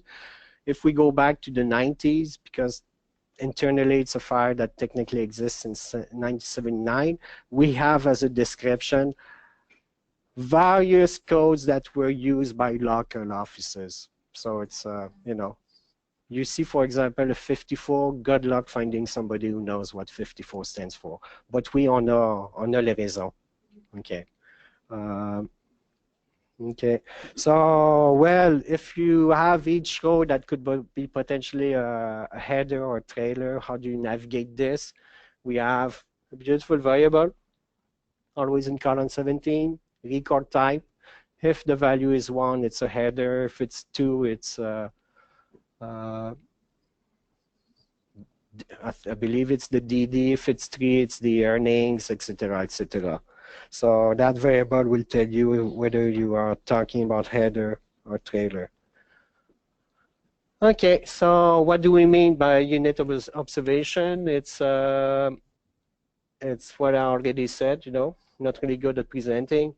I'll be there often. I can be there often. I can have received regular benefits in 2000, 2005, parental benefits in 2010, and compassionate care later on. You'll be able to look at that, looking at my sequence number. That's the way I prefer to say than a mask SIN, and the BPC, that is the code that is associated with the first week of benefits. Other characteristics of the file is that it's purely individual. Even in the context of receiving parental benefits and obviously not having received maternity benefits, that file will tell you nothing about the spouse. Okay. So reversing things, you see a woman, she's taken 15 weeks of maternity benefits. You observe that she takes only 10 weeks of parental benefits. You may ask yourself why. Was she in circumstances where she had to return to work, it's not enough money, blah, blah, blah, or is it her spouse who actually took the rest of the 35 weeks? This file will not give you an answer. Too bad, so sad. Administrative data set. One of the peculiarity of our data set is that when you look at a code book, you get excited. You will see things like visible minorities, disability, Indian status, and all that. All these things are collected because it's on the form, but it's on a voluntary basis.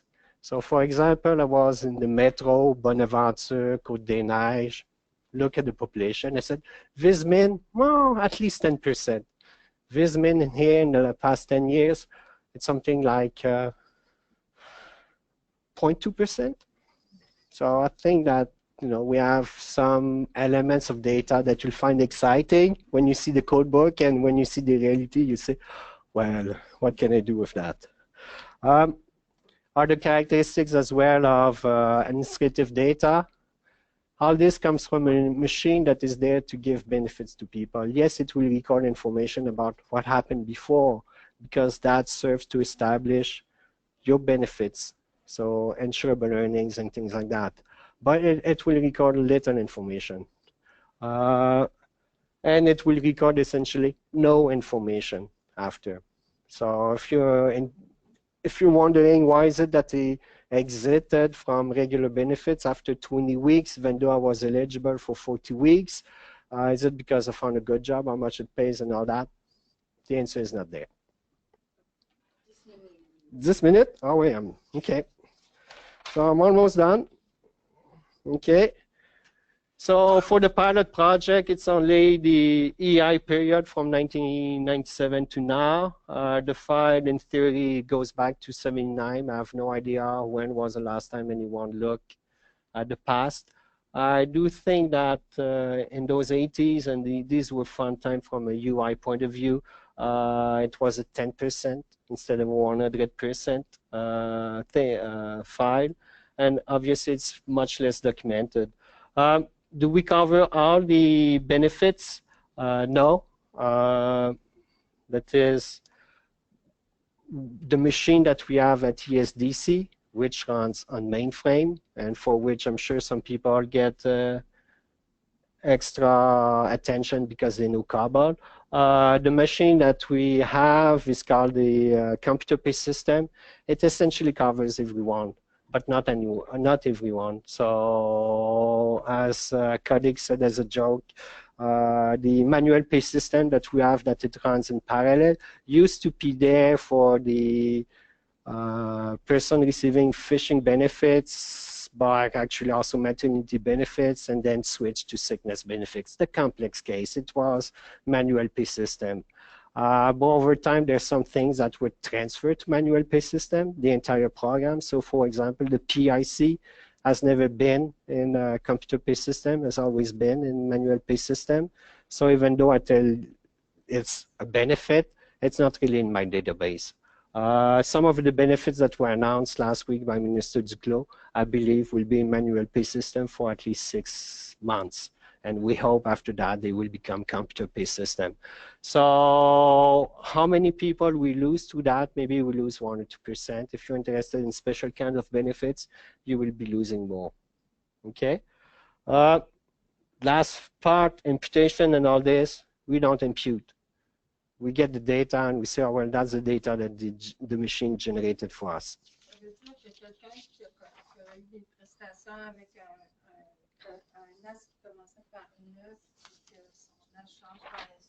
Oh, yeah. Okay, so yeah, that's the last point. Given that we are ESDC, we have access to the Social Insurance Register. The Social Insurance Register will contain what we call prime SIN. That is, this is my current SIN, and I can look at all the past SIN that were associated to this person. The way we manage this data, want to switch from 900 to a 400. I set the counter back to 0. I ignore this. So some researcher in our environment, they could go that extra step. Maybe in the future, one will be able to go that extra step at StatScan. But right now, what we have is that we do not look at some of the interesting phenomena that could be, well, were they more likely to receive regular benefits when they were temporary, and then after time it sort of faded. We don't do that. Okay, so just to give you a taste of the structure of the data, I grabbed one person. I used ProcPrint. I said, well, let's give me some sequence numbers, and I found one that had a few rows. I will claim it's a man, I have no idea, and I will show you what some of the things I can see from the header file, and some of the things after that I will see in the benefit files. So sequence number, we're talking about the same person, BPC, benefit period commencement.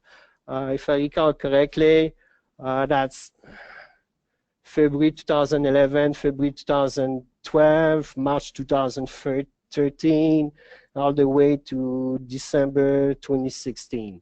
So this person is a regular user of the program. There's a few of them out there. So that person was in 11 was at it was the 5th time that she was observed with that SIN number. Record type, it's the header. Next, 6-digit. Okay, disclosure rule will determine how he can use these 6-digit, but until it's there. Quality of these 6 digits, it's from the business register from StatScan, and a different file that we receive internally for administrative purposes coming from a CRA. Not 4-digit, this person is a construction laborer, regular benefits construction laborer. Benefit rate, that's the amount he or she could receive per weeks. Total benefits that has been received during that claim for that person. Claim type 2, regular benefits, a number of weeks to which that person was eligible. That's the kind of information that you could find in the header file. It's not all the information, it's just a subset. So now look at the benefit trailer, and the benefit trailer to fill the 240 columns on one row, I will actually put information on 9 different weeks. When to navigate these weeks, I will use trailer number and sub-trailer number. So same person, I took the first observation that is from February 2011. Record type benefit trailer. That's the first row of the trailer, second row, third row, fifth row, seventh row. I use 9 set of columns, so I report information on 9 weeks. At the end, I use only 7 set of columns. I report information on 7 weeks for this person. Week code is a short way to represent a calendar week, always starting in Sunday. Benefit type, at the beginning, you have your waiting period. It used to be 2 weeks. In January 2016, it's 1 week. Or is it January 2017? January 2017, I believe. Okay. Pay code, partial benefits. No payments, sorry, because it's the waiting period. Have the benefit amount, it's 0 there. 175 in some of the other weeks. Always use the first week in that column. And I have some reason for partial benefits. What's the reason for partial benefits? 9.99. At the end, this person receives 0 in benefit amount because this person was actually working part-time. She worked sufficiently to bring down her benefits to 0. Week process, it's a bureaucratic system, and especially when people are working part-time, they will not necessarily report every other week as they're supposed to do when they are on EI. Exceptions to that are people on maternity and people on parental. If they don't work and the incentive to work are 0 when you're on maternity, they're present when you're on parental. If you don't work and you're on maternity parental, you don't need to report. But one of the challenges of the data and where we'll have quality issues and working hard to try to figure out these quality issues is when we have a big lag between a period and the reporting, because a person for 6 weeks say was working a lot of hours, knew that would receive no benefits, and actually is not reporting because, well, there are other things to be done in life. So, questions?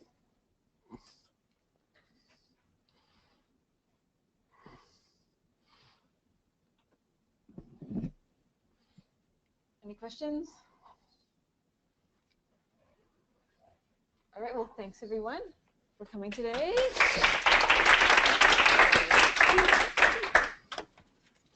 If you have any questions, I'm sure you can ask Benoit or myself.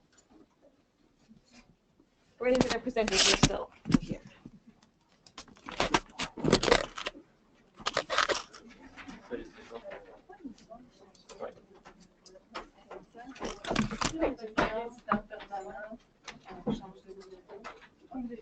Nice to meet you, Benoit. We've talked on the phone a couple times. Yes. I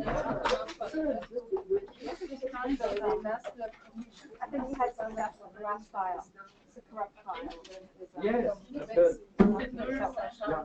And what it means, and we have to work on that, is that we have to see that the special district is going to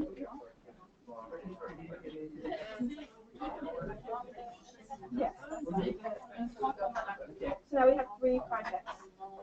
Except now.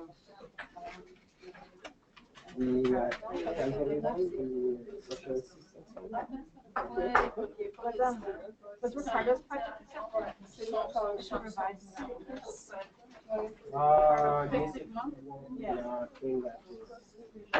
okay.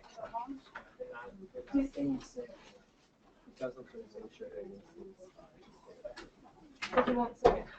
I don't know. Do you think there's a way he can do it with the data, or is there? Insure doing things now. No, okay. I spoke to Neil doing the business with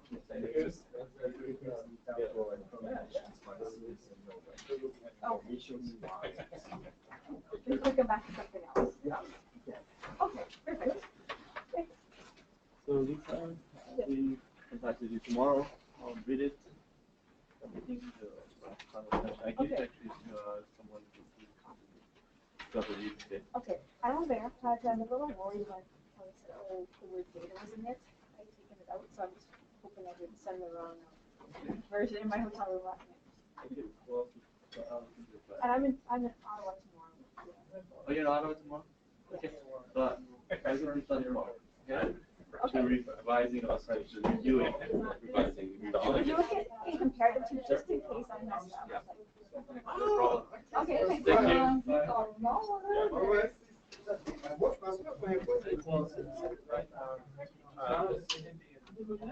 What happens with anything?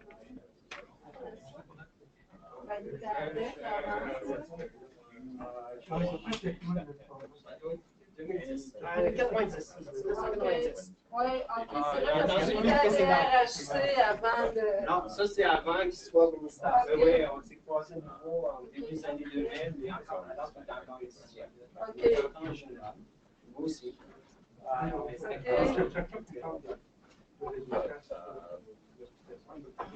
Ma question c'était comme ça fichier-là, il va être seulement disponible dans les sites de recherche, comme nous, comme employeur. Parce que là, j'ai appris que notre ministère a comme un poste, comme un centre de recherche à Gatineau. Mais nous, on se demandait si ce ne serait pas la possibilité d'avoir quelques postes à Montréal. Non, mais ça, on peut vous l'envoyer si vous voulez. Ah ouais? OK. Je pense pas, lui, on lui a envoyé. C'est pas nous qui l'avons envoyé, c'est nous qui l'avons déjà. OK, une compagnie envoie ce qu'on appelle les jackets. Ça, c'est calibré en fonction de la référence de la Est-ce que vous faites l'unité avec ça? S'il y a quelqu'un qui voulait utiliser ça,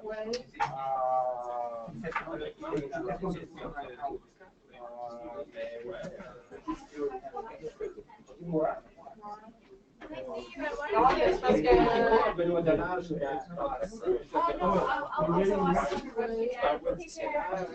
parce que nous, on a quelqu'un chez nous, vraiment, les données ne se ressemblent pas, les net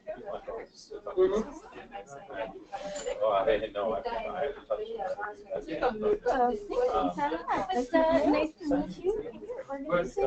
Are you in Ottawa? I'm in Ottawa. No, Yeah. it's okay. How are you heading back? I'm gonna train. Yes, the 610? No, the 640, I think. Is there a 640? I'm gonna taxi it out. 5.